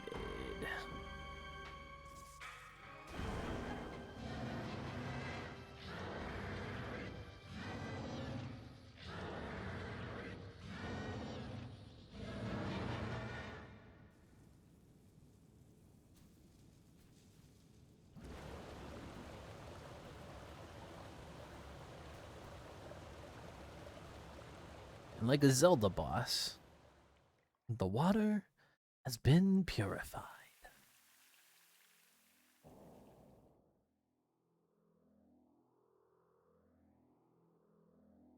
This guy at our various seat. Get our shoulders back.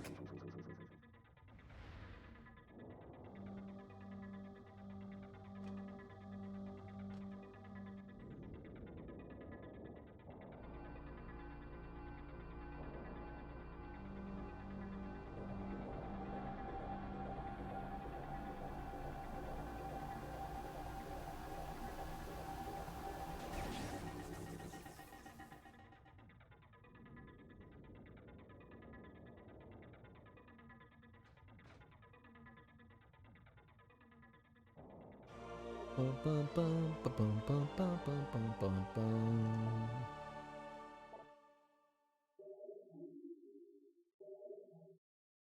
The hot zones can now be accessed for the area for loading and unloading. So for speedrunning, like there is a spot. Ooh. Oh yeah.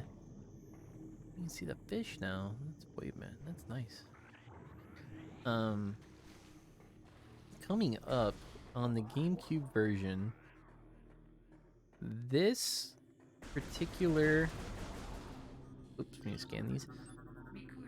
100.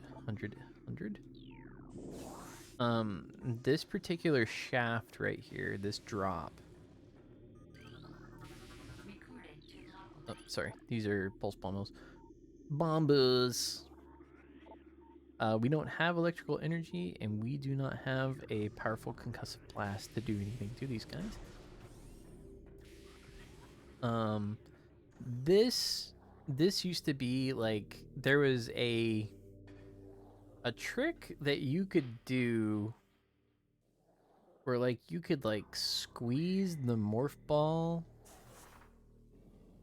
up against something like right up against here. And I never really figured out how to do it because like the save point or doing this, like to practice it, like you basically had to do what we just did is like you go from the save point, run to Flagra, you do that climb, you do Flagra, and then you come practice this, and like you get one shot at it. Or you have to use like the E word that we shouldn't mention and do it that way with like a save state or something like that.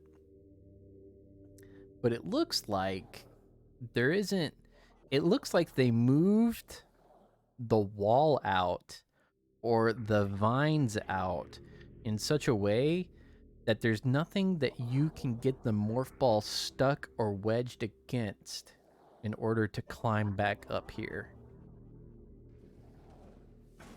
Yeah. It looks like they took out what you were able to like do in that particular room in order to like speed run your way back up that shaft. So what happened would be you fell down that shaft to a particular point and then you jump back up with bomb jumps very, very slowly.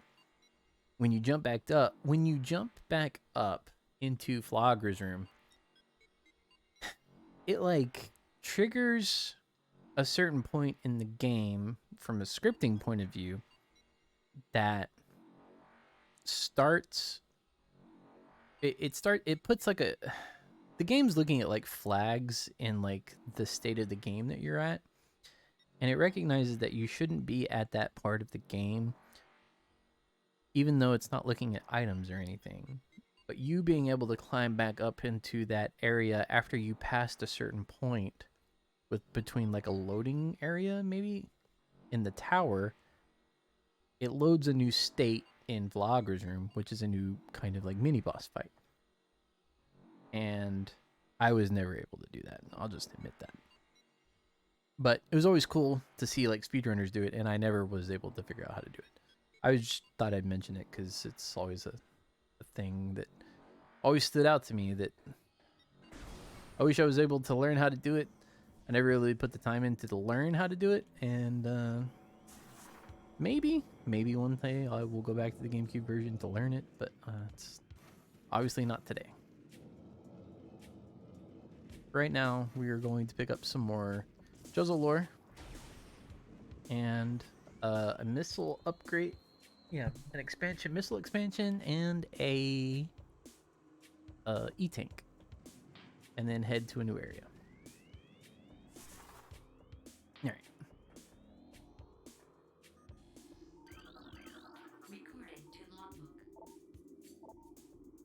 The future is a vague thing, ever changing, and always in doubt. Even if we Chozo could gain the ability to foresee the future, it would be a hollow gift. For we could never hope to control what has yet to occur. The fountain is an example of this. The day may come when its water dries up, and there is nothing we could do to stop such a tragedy. But we do know this. Unlike the uncertain flow of water, the power of our will is strong and enduring. The will of the Chozo will never run dry. I think there's one on the other wall.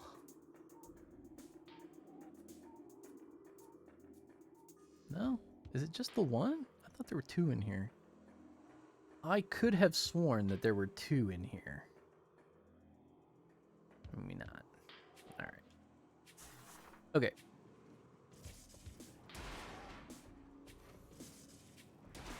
So this one is the one that's kind of tough because you need to be able to double bomb jump. Legitimately a tough thing to do. To double bomb jump in this game, and it's the same with all Metroid games, what you want to do is basic. Put your first bomb down. That's a good starting point. What you want to do is really look and see where Samus is at the peak of her jump. And the good measuring spot here is that they have put the peak of her jump slot right next to the one that you need to go to. So, what I'm talking about is this one. The peak of her jump is this slot, which is basically what you would be jumping into right there. And it's just gonna like, it's right here, right? So this should be the peak of her bomb jump, which is exactly right. You can see how she's basically level with the center of that slot. Same with the bomb. She's about or equal to the center of that slot. So what you're looking for on a bomb jump, or even this, is that I can't believe I did that on the first try while I was talking, but at the drop of your bomb, and really you need to kind of study your bomb too. What you're looking for is to drop your bomb, drop another one right before it explodes. And you really need to practice that. Because you want to try to like do that where you kind of get some consistency. Because the next thing you want to add to it is adding the third bomb to her peak of the bomb jump. So you drop a bomb, drop the second bomb, and the third one at the peak of the jump.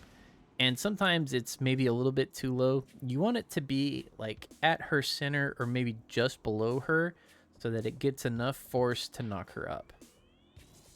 So that was a little bit too early because she dropped below it. We were too early on the first one, so she dropped below the second one before it exploded. So need to hold. There we go. So that's what you're looking for. You need to hold the second bomb drop late enough that you're able to drop the third bomb in a way that the second bomb will launch you into the third bomb. Like basically after you drop it, right? You drop the first bomb, you wait almost until it explodes. You drop your second bomb. The first bomb blows up. You drop your third bomb at the peak, which is even with what would be this second little slot to the left of the morph ball right now. And you bounce off of the third bomb when it explodes. So that was, I'm like, she's rubbing up against a thing right here, but so 1, 2, 3.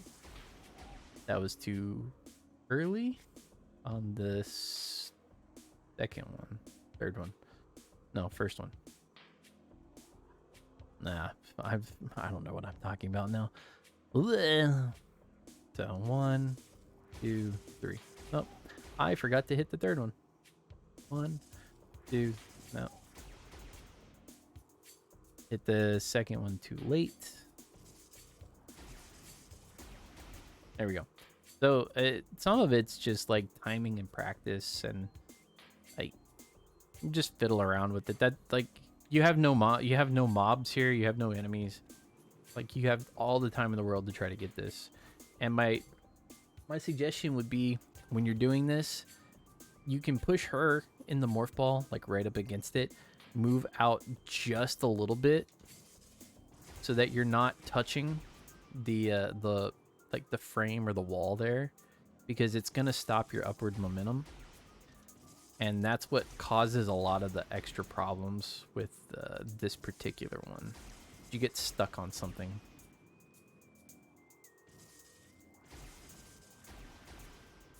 Like that would have done it. The other thing is it's hard to show it, but once you get them unlocked, it's actually hard to get back in them. Like it's actually kind of hard to get in them after you've done it. So that's just how you do it. It's thought is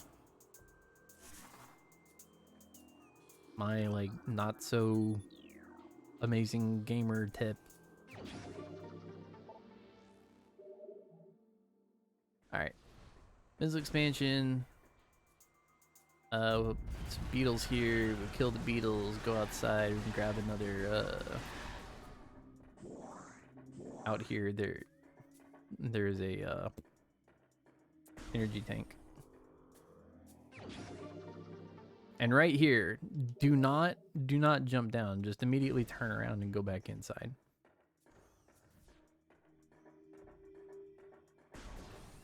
Just backtrack and go back here and go back to the elevator, because you want to take this elevator.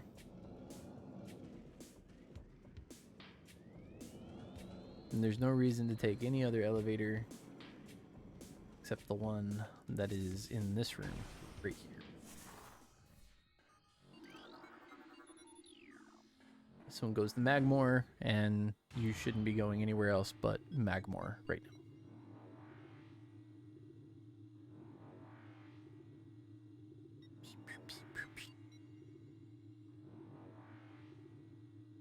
I think on your first trip you don't actually spend a ton of time here. You're here for like a brief period of time and then you leave. You can just jump down on this one. There's nothing in that room. Shriek bats on this one. There is a save right here.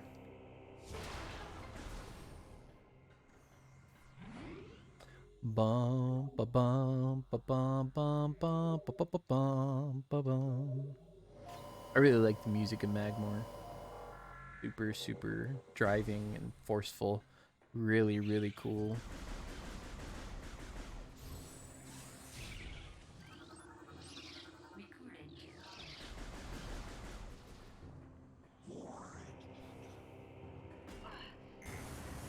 Boom, boom. A Grisby. It's a volcanic carrion feeder. Carapace can be breached by missiles. The Grisby's carapace has been fused together by superheated air. Heated air. Its barrier stands up to everything but concussive blasts. Its intelligence is limited to instinctive scavenging patterns. So, he's kind of an idiot. Cute, but dumb.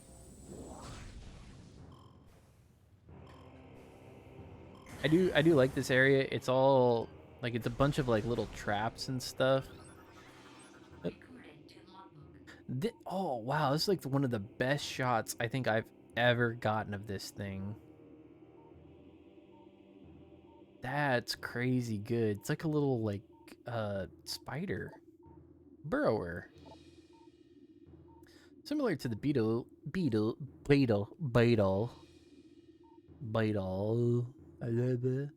Though it spends more time underground, it seeks seismic disturbances and surfaces to attack. It has enough cunning to realize when something is too large for it to handle. Beyond that, it is fairly ignorant. When it lacks in brains, it makes up for with aggression.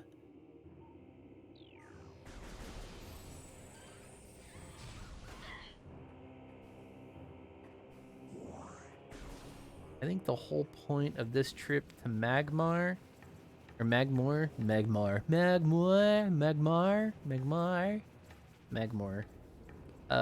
is only to get to Phendrana the first time. This is a Magmore. And this is why it's called Magmore Caverns. They prefer extreme heat zones and are susceptible to frigid attack forms. Sightless, they navigate the lava currents using their sonar receptors. Magmores have a keen sense of smell, enabling them to pinpoint targets with startling accuracy. So it's weird, considering like you look at them and it looks like they have eyes, but I would imagine that those are actually like some kind of smell receptors instead of eyes.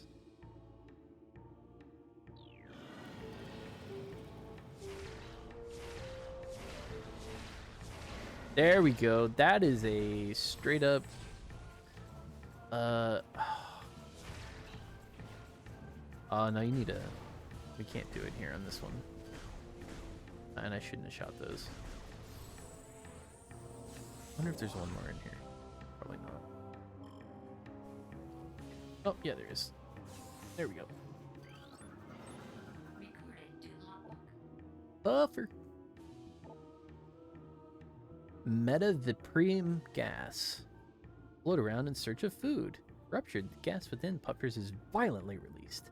Despite their fragile bodies, puffers are aggressive hunters. And the gas cloud they release upon death is often fatal to the creature that brings them down as well. Alright, we're just gonna ignore the other Magmore. Oh.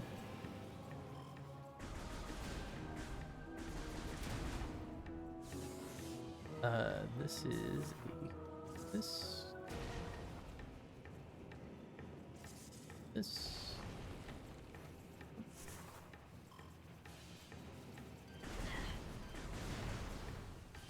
Man, so much gas.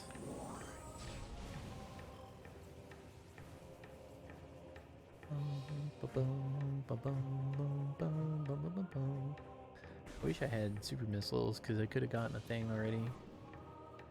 We don't have double jumps, so we have to come underneath this and deal with these guys that The Triclops that likes to pick you up in as a morph ball. Hunter-gatherer.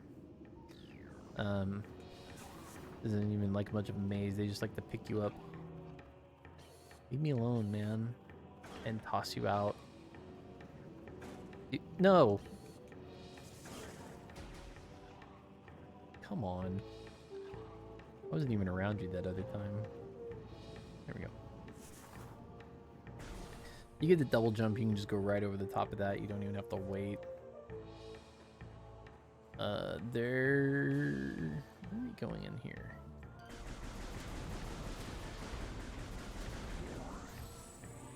I can't get very many places in here. I think I have to go to the platform with all the turrets and such, like over this way.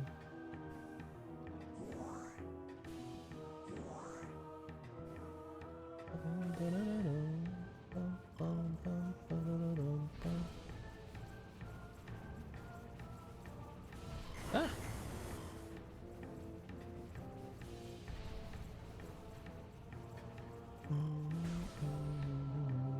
There we go. Yeah. So. Up.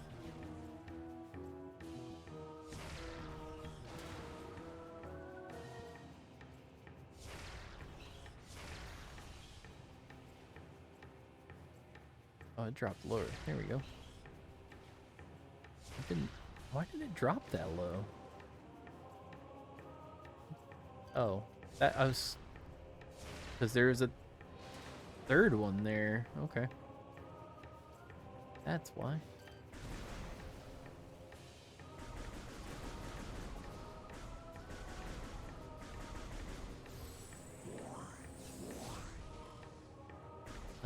What is this room? Oh, yeah. Can you hear that?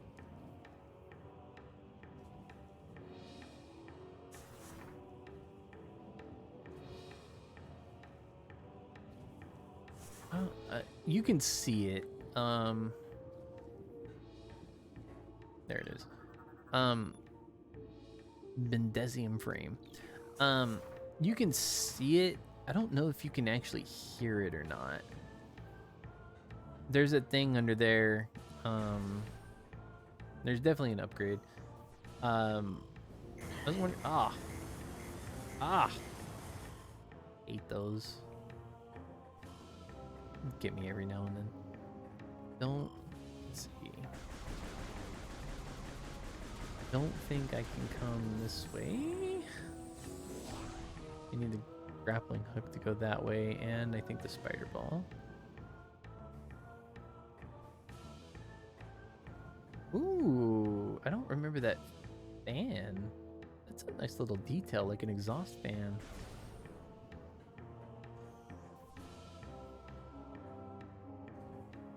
Oh, you can see it from here. Nice. All right, so this is the ice spreader. That is a combo attack, a combo missile attack for the ice beam. Why are those back?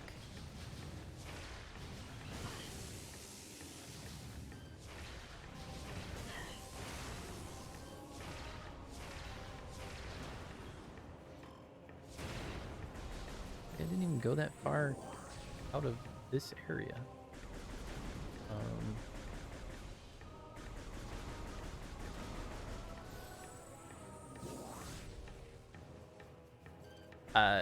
You do have to collect it in order to get. Well, I say that I think I'm pretty sure you do have to collect it in order. Oh my gosh! No! Oh my God! No! In order to get to 100% items.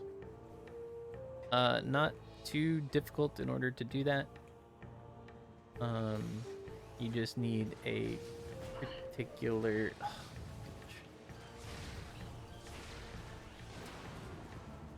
You just need a particular power-up in order to get it. One that we will not get for a while. And when I mean a while, I mean quite a while. It'll be a bit. I can see what the Space Pirate's been doing here. Pistons to drain power from the magma pools. Geothermal power source is promising.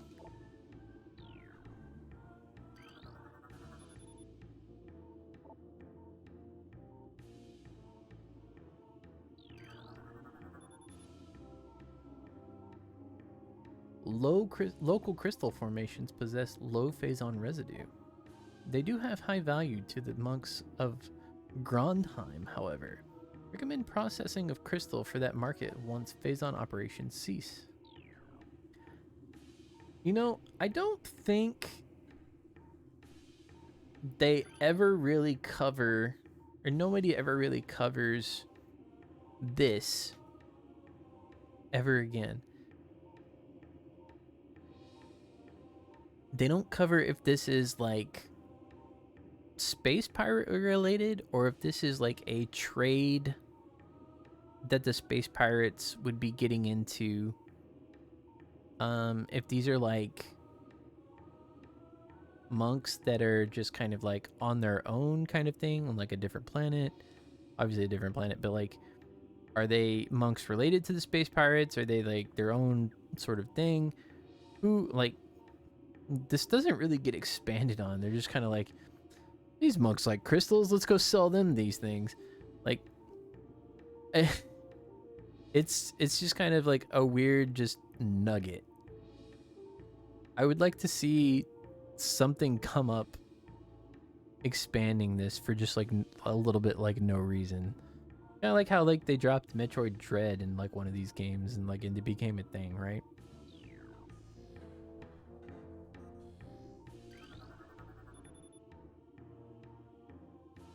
Signs of magma predator activity to Security Central at once. Report signs. I'm just skipping words now.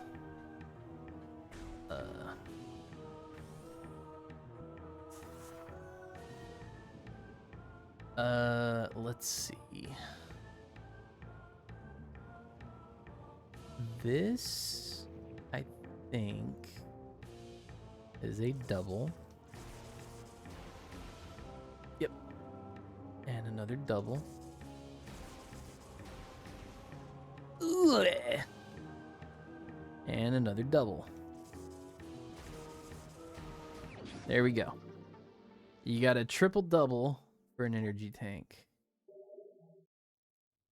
But we refilled life, so that's good. That's what I was really looking to do. Yep. This is going to Phendrana. Yep.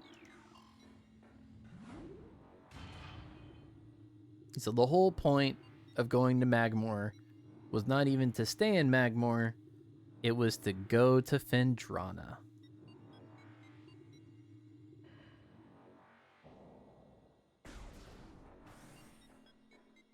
And the whole point of coming to Phendrana to listen to this bomb-ass track.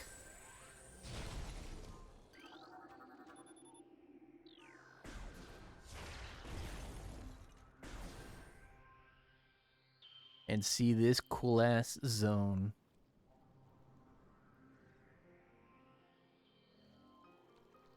Pun not intended.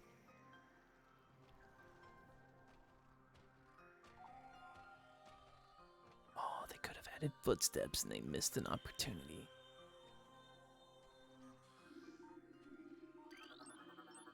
Recorded to logbook. Flickerbat. Scavenger with optical camouflage renders itself invisible to the naked eye. Flickerbats are deceptive. The only way to track them reliably is with X-ray imaging. They fly ceaselessly, hunting insects and other small prey that float on the air currents. Flickerbats tend to fly in cyclical hunting patterns. Pattern. Using primitive sonar to navigate. And my speaking is really falling off tonight.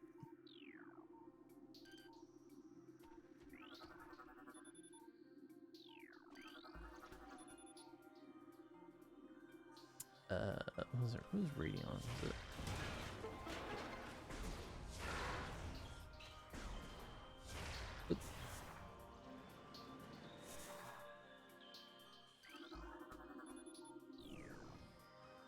Open the door.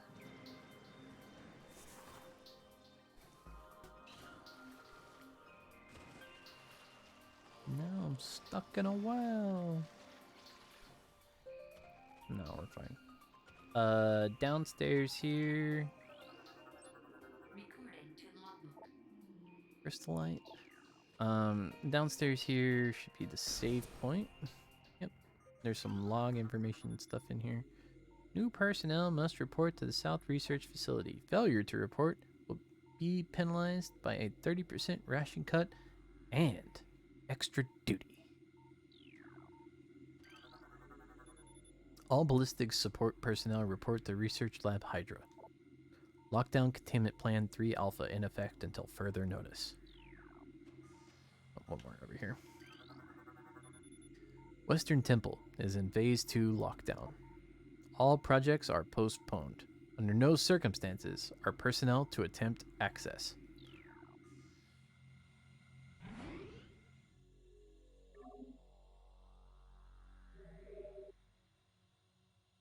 So, space pirates are into some serious business here.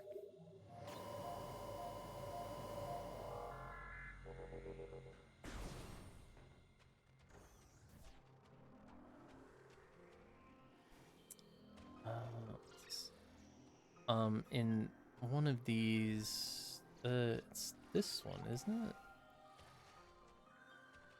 No?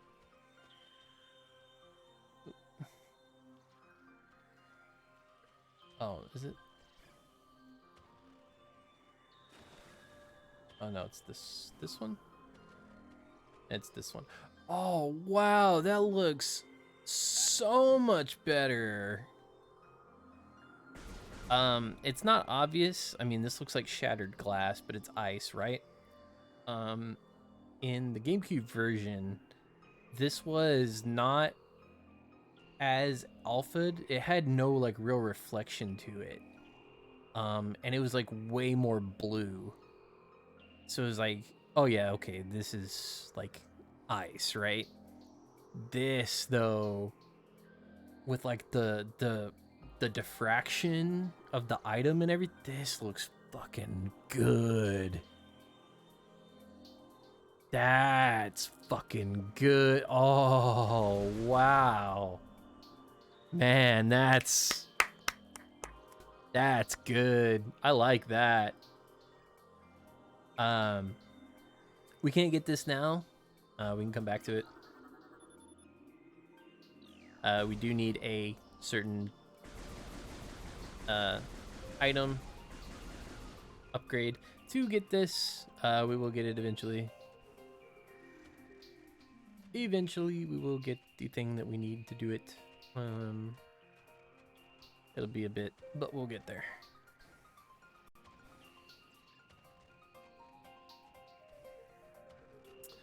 I believe, as far as progression goes for this,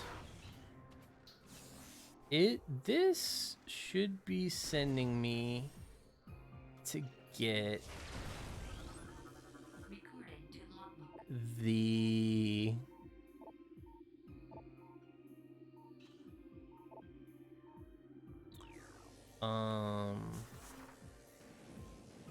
a wave beam.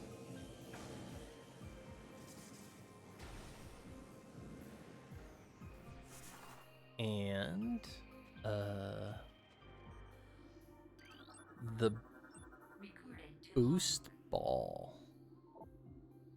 Baby Shiga.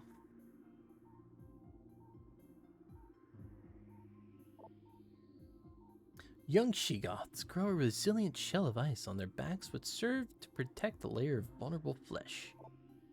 This being their only weak point, baby Shigots will turn quickly in order to not allow predators the opportunity to strike at their backs. Powerful hunters, they fire bursts of ultra-cold gas at potential prey, then feast on their frozen victim. They get real angry when you wake them up, too. I'm like, this area has a ton of upgrade stuff. But if you don't linger and like mess with them, and just like, all right, you guys have fun. Where is this one? This one? Oh yeah, that one's the spider ball track. All right.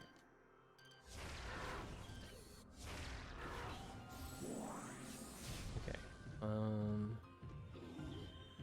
thought there were two in here. Maybe it's this one I'm thinking about. That doesn't go anywhere though. Right? That doesn't. Yeah, it's just like it doesn't go anywhere. Boop.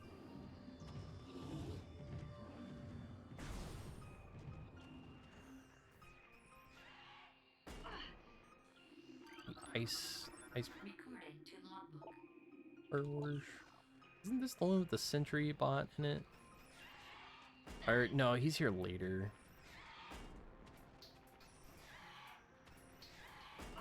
Yes, great. I'm glad you guys are so antagonistic about it.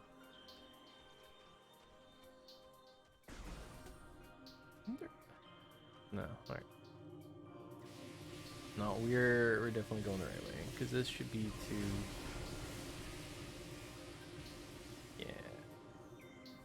Yeah. We can't go that way, because that is definitely a door that we cannot open right now, because I need a thing to do that. Oh, missed. But we get more Trozel lore.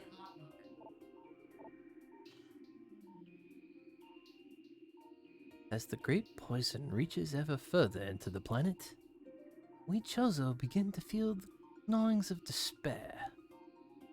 Before it is too late, we now make our last stand. We have begun to build a temple to contain this darkness. At its heart, we will place a cipher, a mystical lock powered by 12 artifacts, and filled with as much power as we Chozo can harness. We wonder though, even when we are done, will it be too late? Will the power of the temple and the cipher itself prove strong enough to hold back the poisonous tide that even now swells within the ground, threatening all life?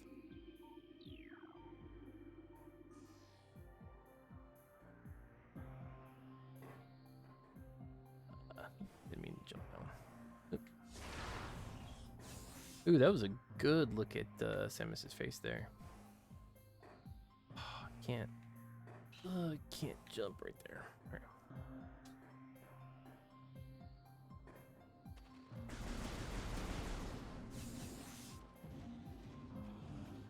I believe we have to do a Shigoth rally here. Oop, oop.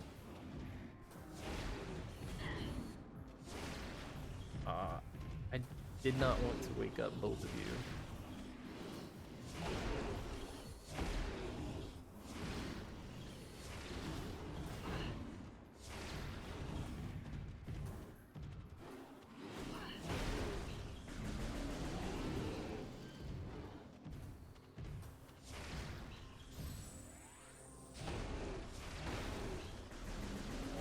There we go. Yeah, you know what, but I'm sorry, but you're kind of annoying.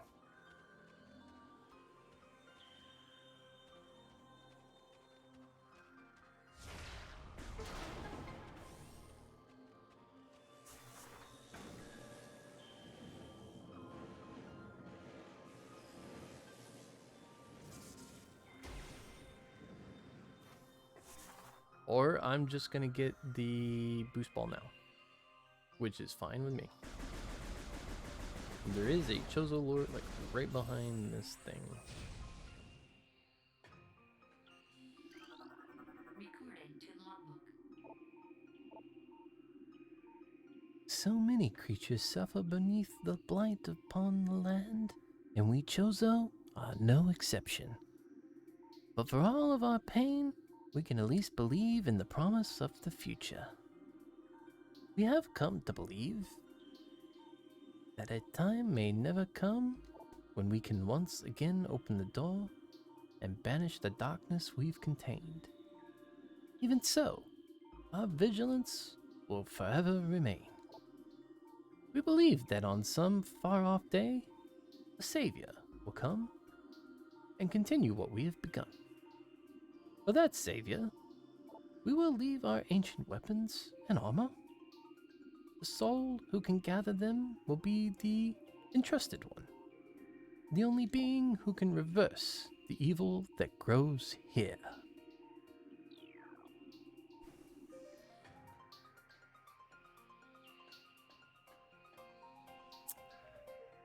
Okay. This... There is a...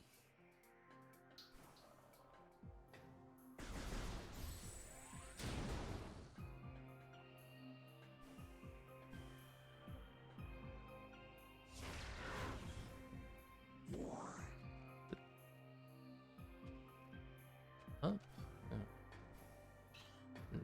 Nay. I guess they do have to go down, maybe.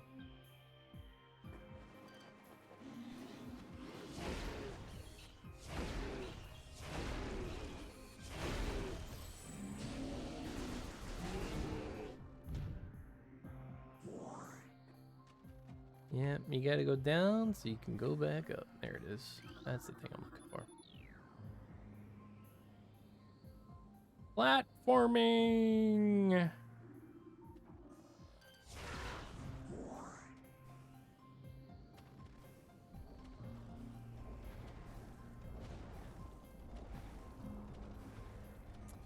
I swear, when I did this in the GameCube version the very first time I played, I don't know why, but I had a absolute hell of a time jumping on those platforms for whatever freaking reason. Boost ball. The half pipe upgrade.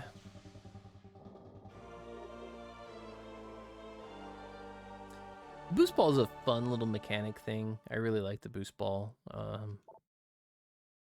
Has some fun uses for like the third person puzzles, and they do show it off like right here. It does take some getting used to as far as its application and how you are supposed to use it.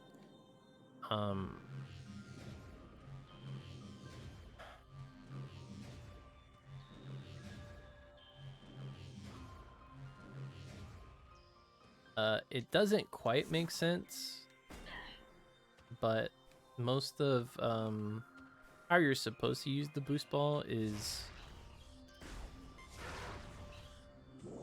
either on your upward drive or your downward drive on the ramp is where you should be trying to boost. Not along the flat. When you do it on the flat, it doesn't really gain you anything. You get the most momentum on the ups or the downs, not across the flats.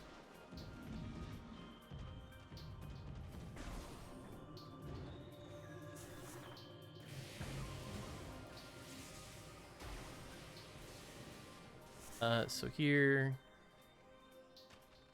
we get to see Ridley.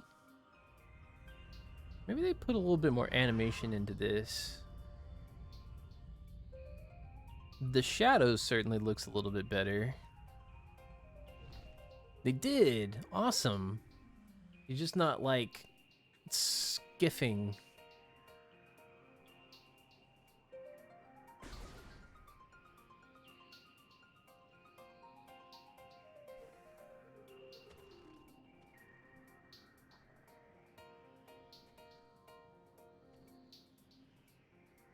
All right. So here we're going to save because here is where one of the bigger backtracks kind of happens. The game should tell you, like right now, hey, you should go back. I don't know when it actually tells you. I don't know, like, I feel like I've been not getting them because I just know where to go. Maybe? Yeah, we're good. But in this instance, like, you legitimately have nothing else to access. You have to have more vertical access in order to do more things. The boost ball does not give that to you. It gives you some things. Oops.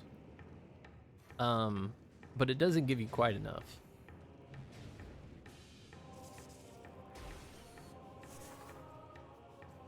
Do the... They shouldn't, not yet.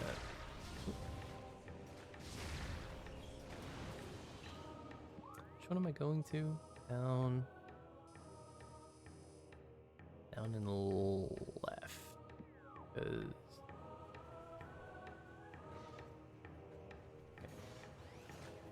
Isn't there not? Isn't there not? Is there not? I could have sworn there was a disabled turret thing in here, but I guess not. There never was.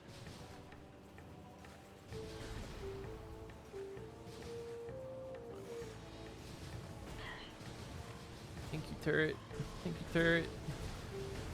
Thank you, turret. Nope, that wasn't the one I wanted.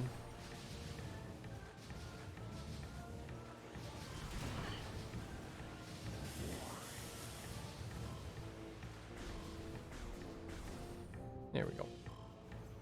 This is the one I wanted.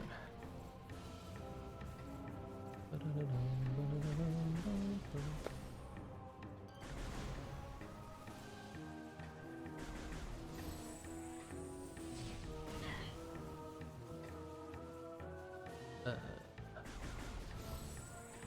here. I'm like super low on missiles.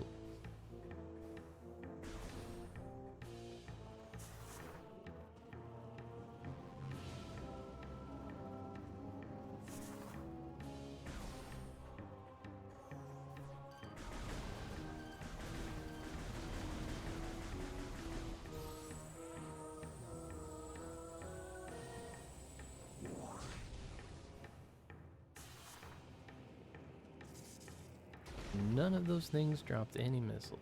Alright. There we go, there's some.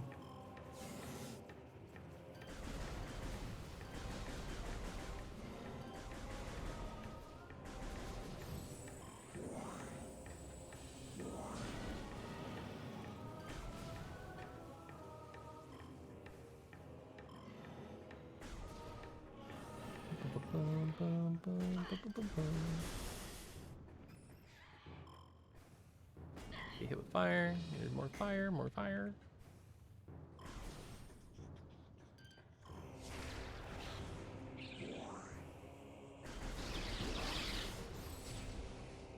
Alright, we're gonna save again, even though I shouldn't really need it. Because the next section that I'm going to... It's not like it's super required. It's like a nice little checkpoint.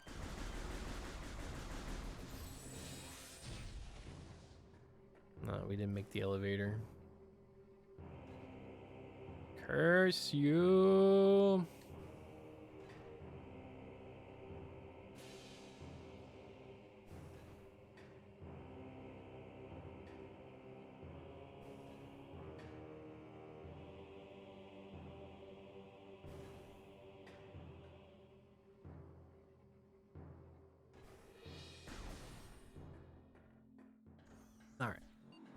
back to Talon, Overworld, or sorry, Chozo Ruins, en route to Talon Overworld for reasons.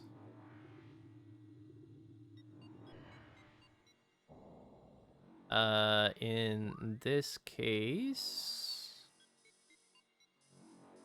let us, we could go straight forward. We're not going to, we are going to go to the right because we can pick up a upgrade, a missile upgrade.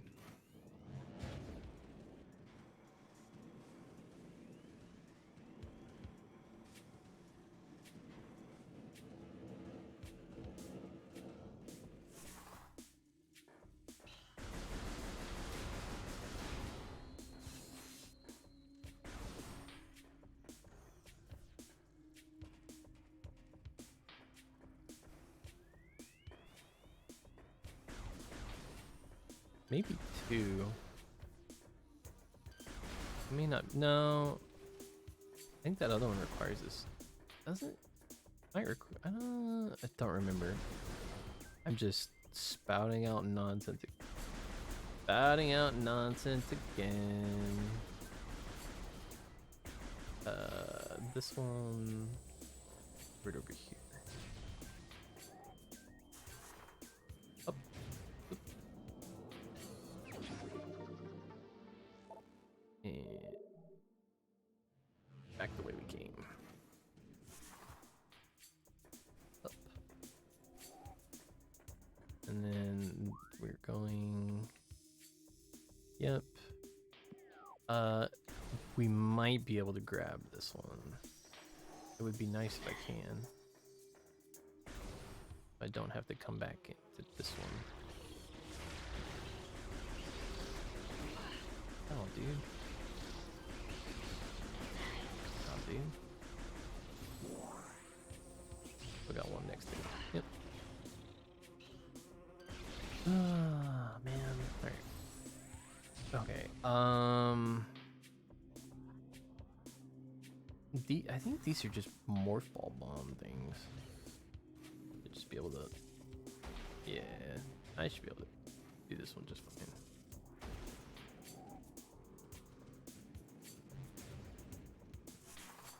Oops. If I'd have just done this one first, it'd be fine. But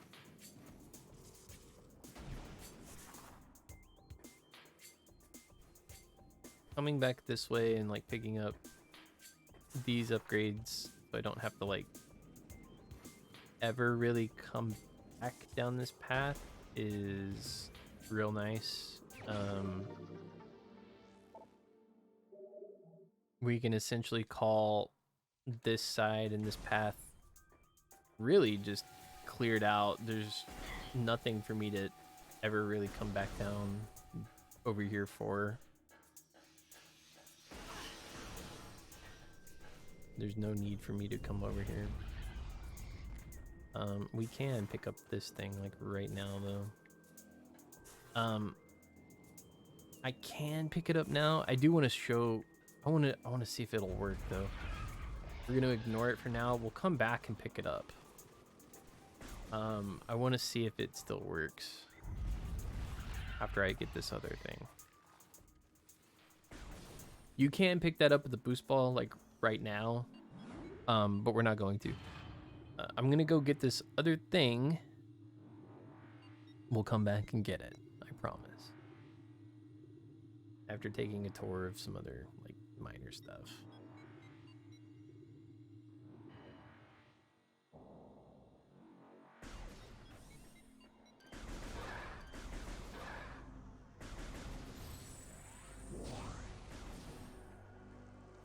Okay. Yeah, I see you, boys. I see ya. See, would you stop moving? There we go. Okay, which side? I guess it doesn't matter.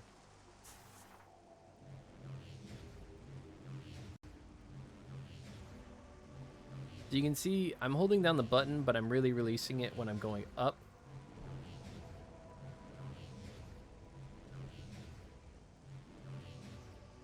Kind of when I hit the peak.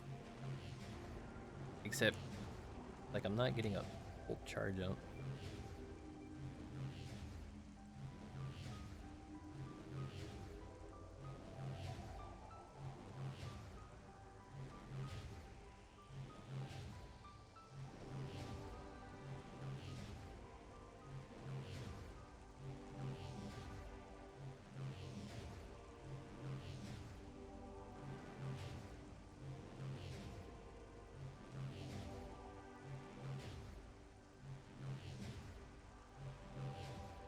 Oh, she moved over into like the tree branches.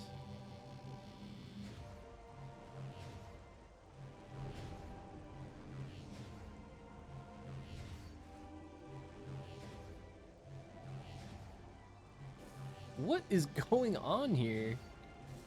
She like it won't stay on a straight path. It keeps drifting.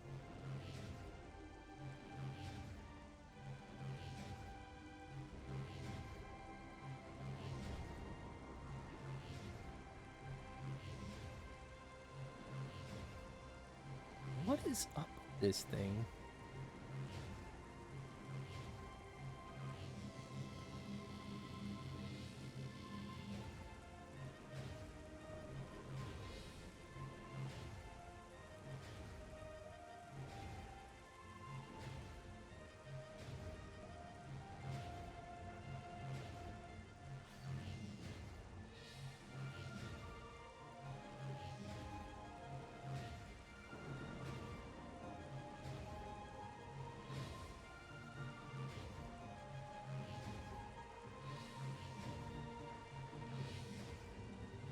There we go. Wow. It was, man, that's not the best. Like it's been better. I won't lie. That has certainly been better. For some reason it was drifting. Like, what you want to do with the boost ball is just not touch the stick. Something about that was making the morph ball drift. But what you can see here is we are back in the overworld landing site, and this is like the spot where I was talking about where you could get to early.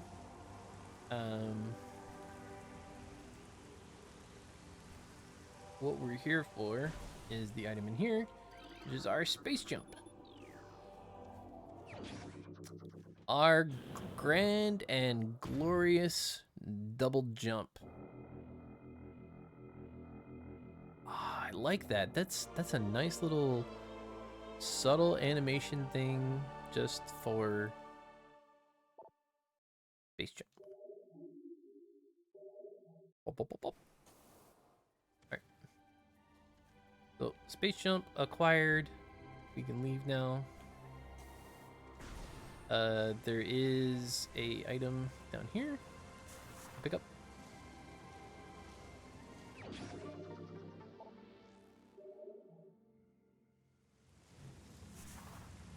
And while we are here, we can go visit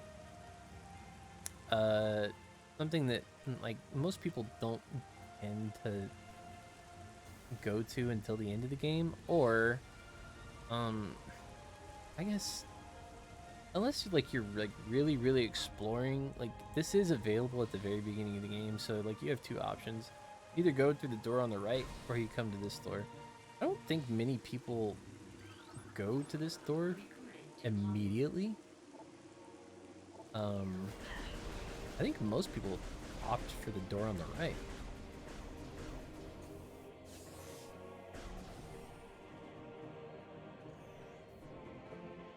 Because this thing is like a little bit special. This is like its whole other separated thing.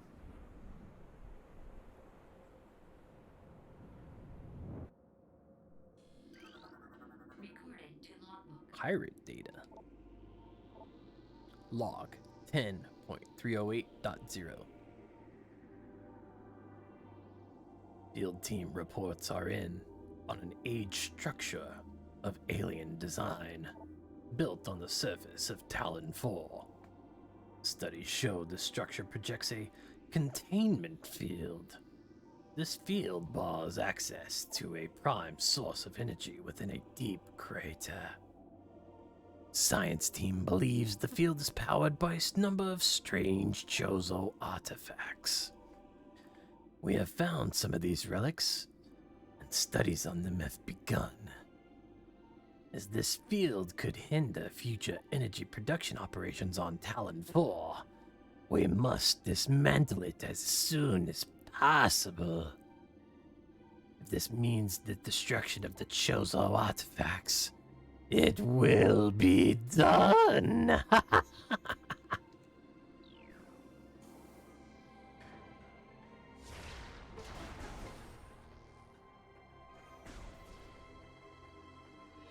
So, that was probably the longest loading door so far. More Chozo lore. I think there's two. There might be two in here. I think 2 or 3. Throughout our living nightmare, as we battle with this unyielding darkness, we Chozo see a light. This light glows with promise, chasing the shadows cast by the great poison, and purifying that which has grown toxic. It is strange. At times it looks to our eyes as if the light coalesces into the figure of a woman. Burning brightly, the luminescence descends from space, and then retreats back into the infinite blackness from whence it came. When this prophecy comes to pass, when the light recedes, the Chozo's long vigilance of containment will finally come to an end.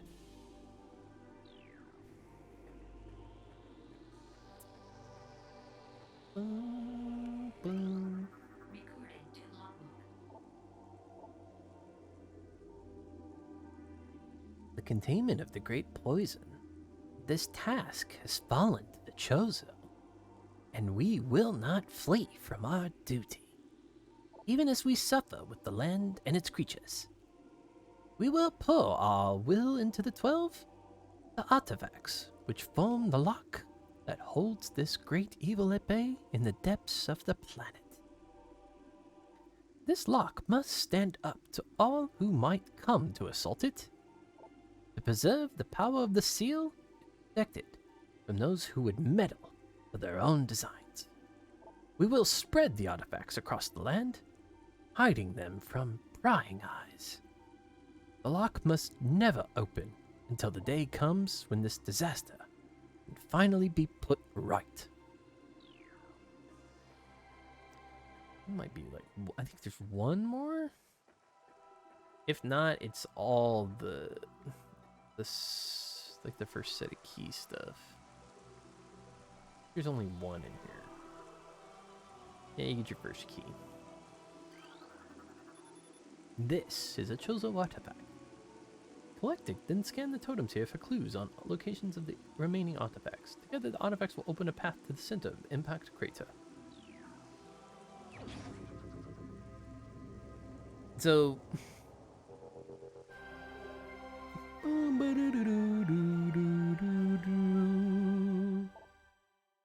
the artifact of truth. The first of 12.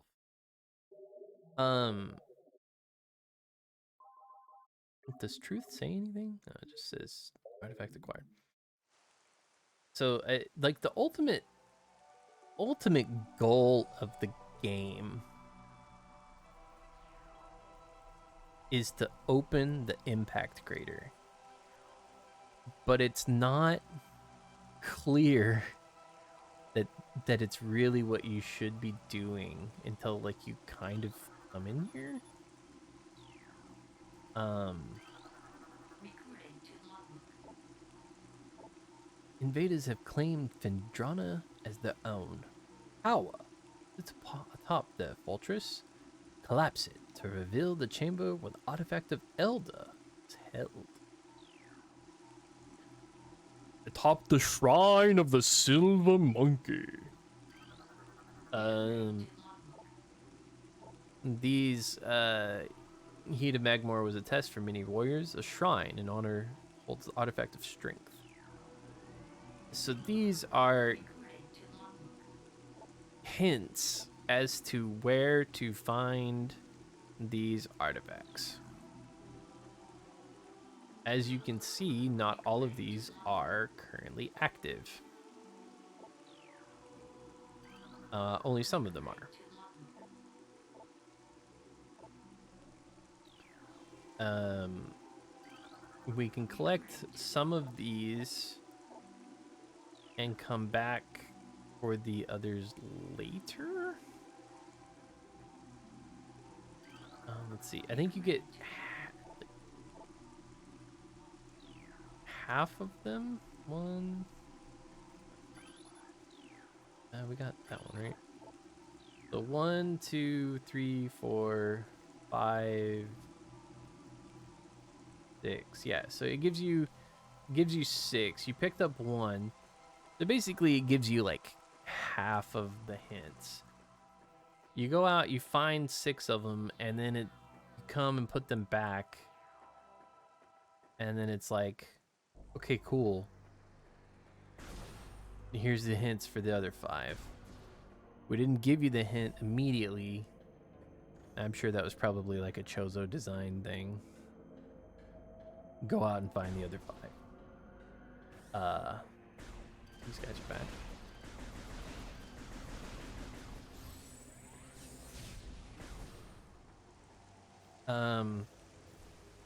The thing with those is that if you know, and just if you know, like where those artifacts are, you don't actually need the hints. Now, that was true in the GameCube version. That may not be true in this version. And we will see. Because there were definitely some of the artifacts that you could just go get.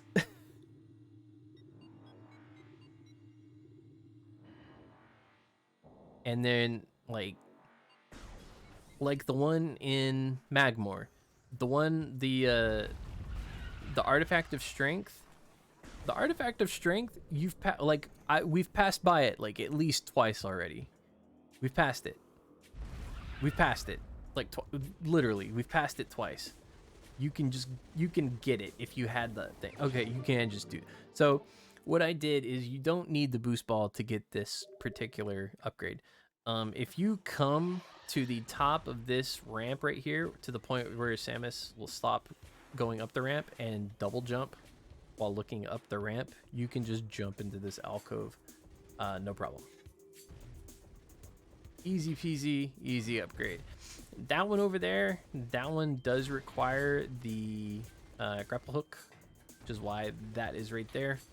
There is one in that right there, but we do not have the upgrade required to get into that right now. For the time being, where else do we need to go?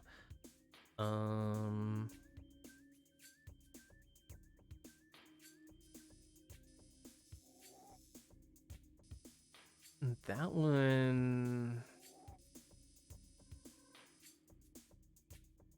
one's not worth it because I don't have what I need to get in there. We'll come back to that one anyway when I get more to get in there. That one's not worth it. We need to make our way back here, and the fastest way to do that is to the bottom left. Here.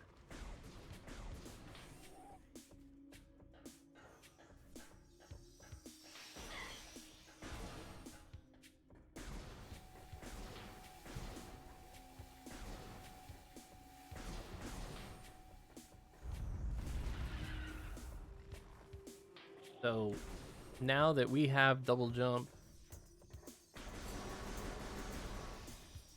like, things should just go.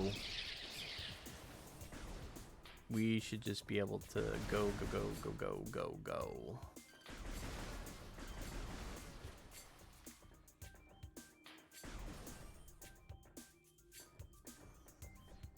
Really no waiting on anything so much anymore, unless it's like a timed elevator or something like that that we have to absolutely wait on. Most everything else, especially with like the morph ball jump that they put in the game,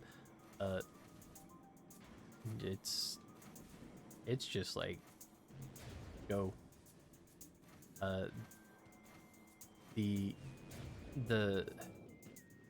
The double jump opens up so much of the game.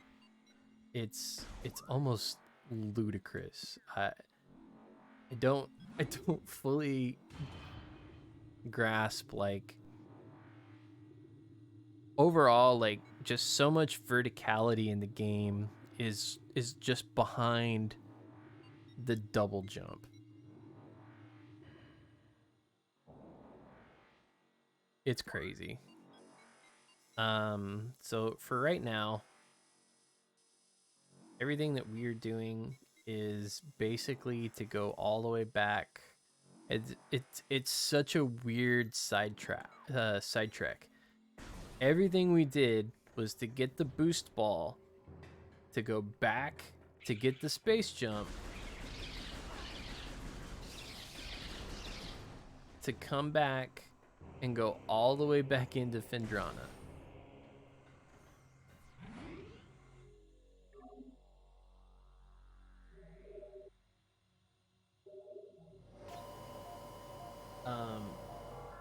And the whole point to having the space jump is the only access in Phendrana that allows you to get into one of the not one of the, but to get into like the boss area that you need to get into to get the upgrade you need.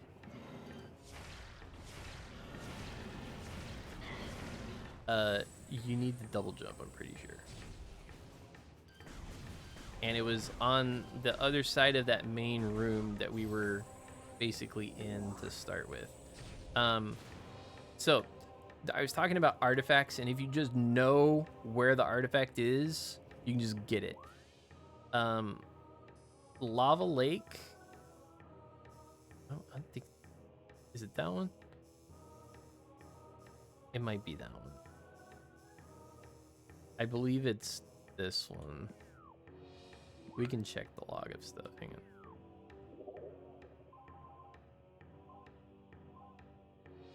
Logbook. Artifacts.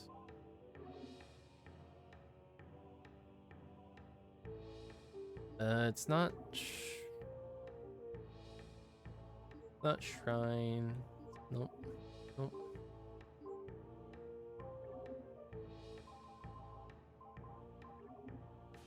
Nope. Nope. No. I know Phendrana's it. I'm pretty sure there is a Chozo artifact right here.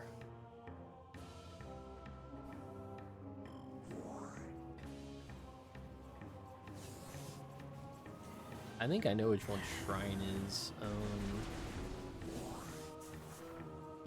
Shrine is not one that you can actually get at reliably, like right now. It's weird that they even give you one of them like that. Phendrana's Edge, Shrine, like those you just can't get to. And as I was saying, like, now that you have double jump, you can just hop right over that fence. You don't even need to wait to do the Triclops puzzle. You just, oh, we're not waiting, not going under. You can go right over the top.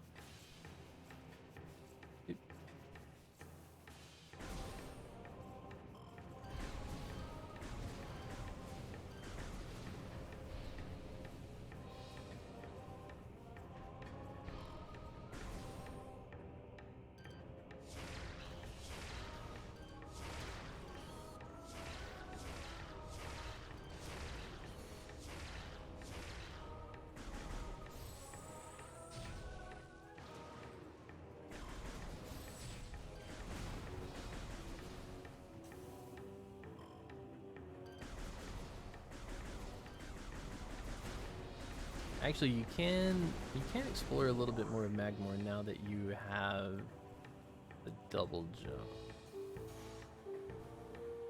I don't think it's super necessary.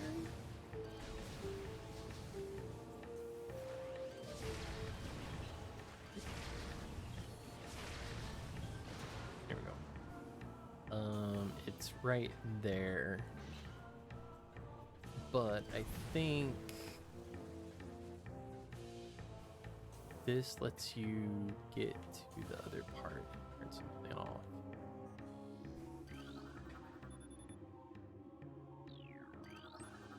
Recording to log. Yeah, because here you need the boost ball. Let's let you raise a bridge. Oop. Where is... Yeah, this one goes up over to out.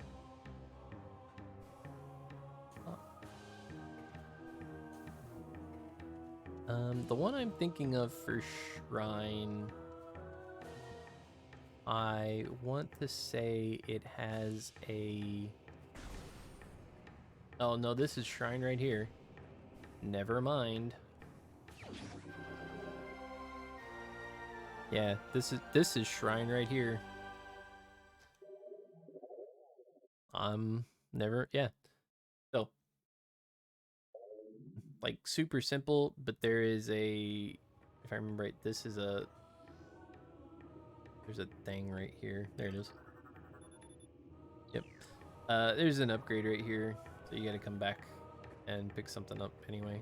So we'll be coming back eventually to pick up a small upgrade there.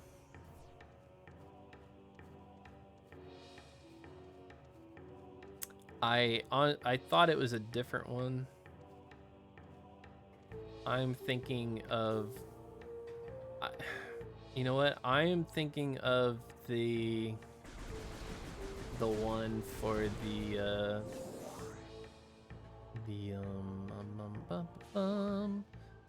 one for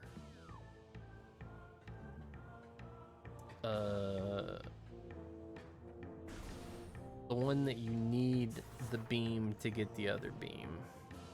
That's the one that I'm thinking of. Oop.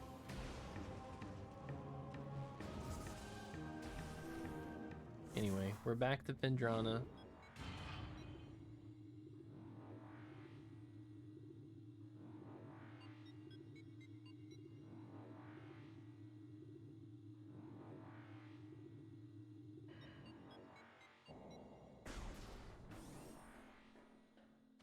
But there is a Chozo artifact, I believe, in Lava Lake that we've passed by it like at least 3 or 4 times now. The way that we need to go now is over this direction. It's that there's a door that is right there in front of us that we have to access, and that's why you need the double jump, because you can't get to that platform otherwise. But for right now, I love the game, but I do need to stop talking and drink a lot more water. So for the time being, we are going to save for the night, stop our session, and stop there. We will progress further into Phendrana and our upgrade escapades with the glorious bounty hunter, Samus Aran, next time. Tomorrow night, we will most likely be doing more of Grim Guardians. Continuing on the playthrough of that. And then probably Thursday and Friday doubling down on Octopath, since I got dragged deep into Diablo 3 over the weekend, and trying to like catch up for season 28. Try not to let that hook me again this weekend. Super enjoyable though. But let's see, D4 would be up like next weekend for early access and beta and stuff, but still haven't decided if I'm willing to pay for that yet or not. I don't know.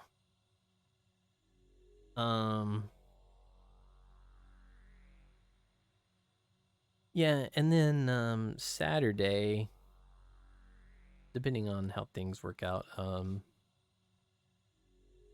we may split Metroid and Octopath or do something.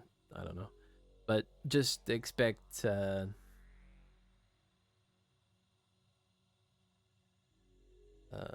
Grim Guardians tomorrow, and then Octopath Thursday and Friday probably. But for now, if you hung out, thanks for watching. Thank you for watching me play my absolute, or one of my absolute favorite games. And I am so thankful that they did a remaster of it and touch ups to this degree. I don't think that I don't think that I'm ever really gonna have the words to express how happy it does make me. Just because it's, oh my god, it's such a wonderful game. It's amazing. I love this game so much. I can't I can't put it into words how much I really love this game. Um and I'm so thankful for this game for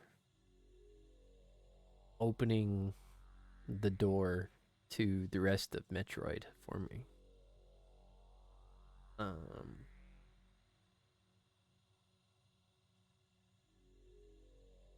yeah. So with that being said, hope you guys had a good night. Thanks for hanging out, and I'll see you next time. Thanks. Bye.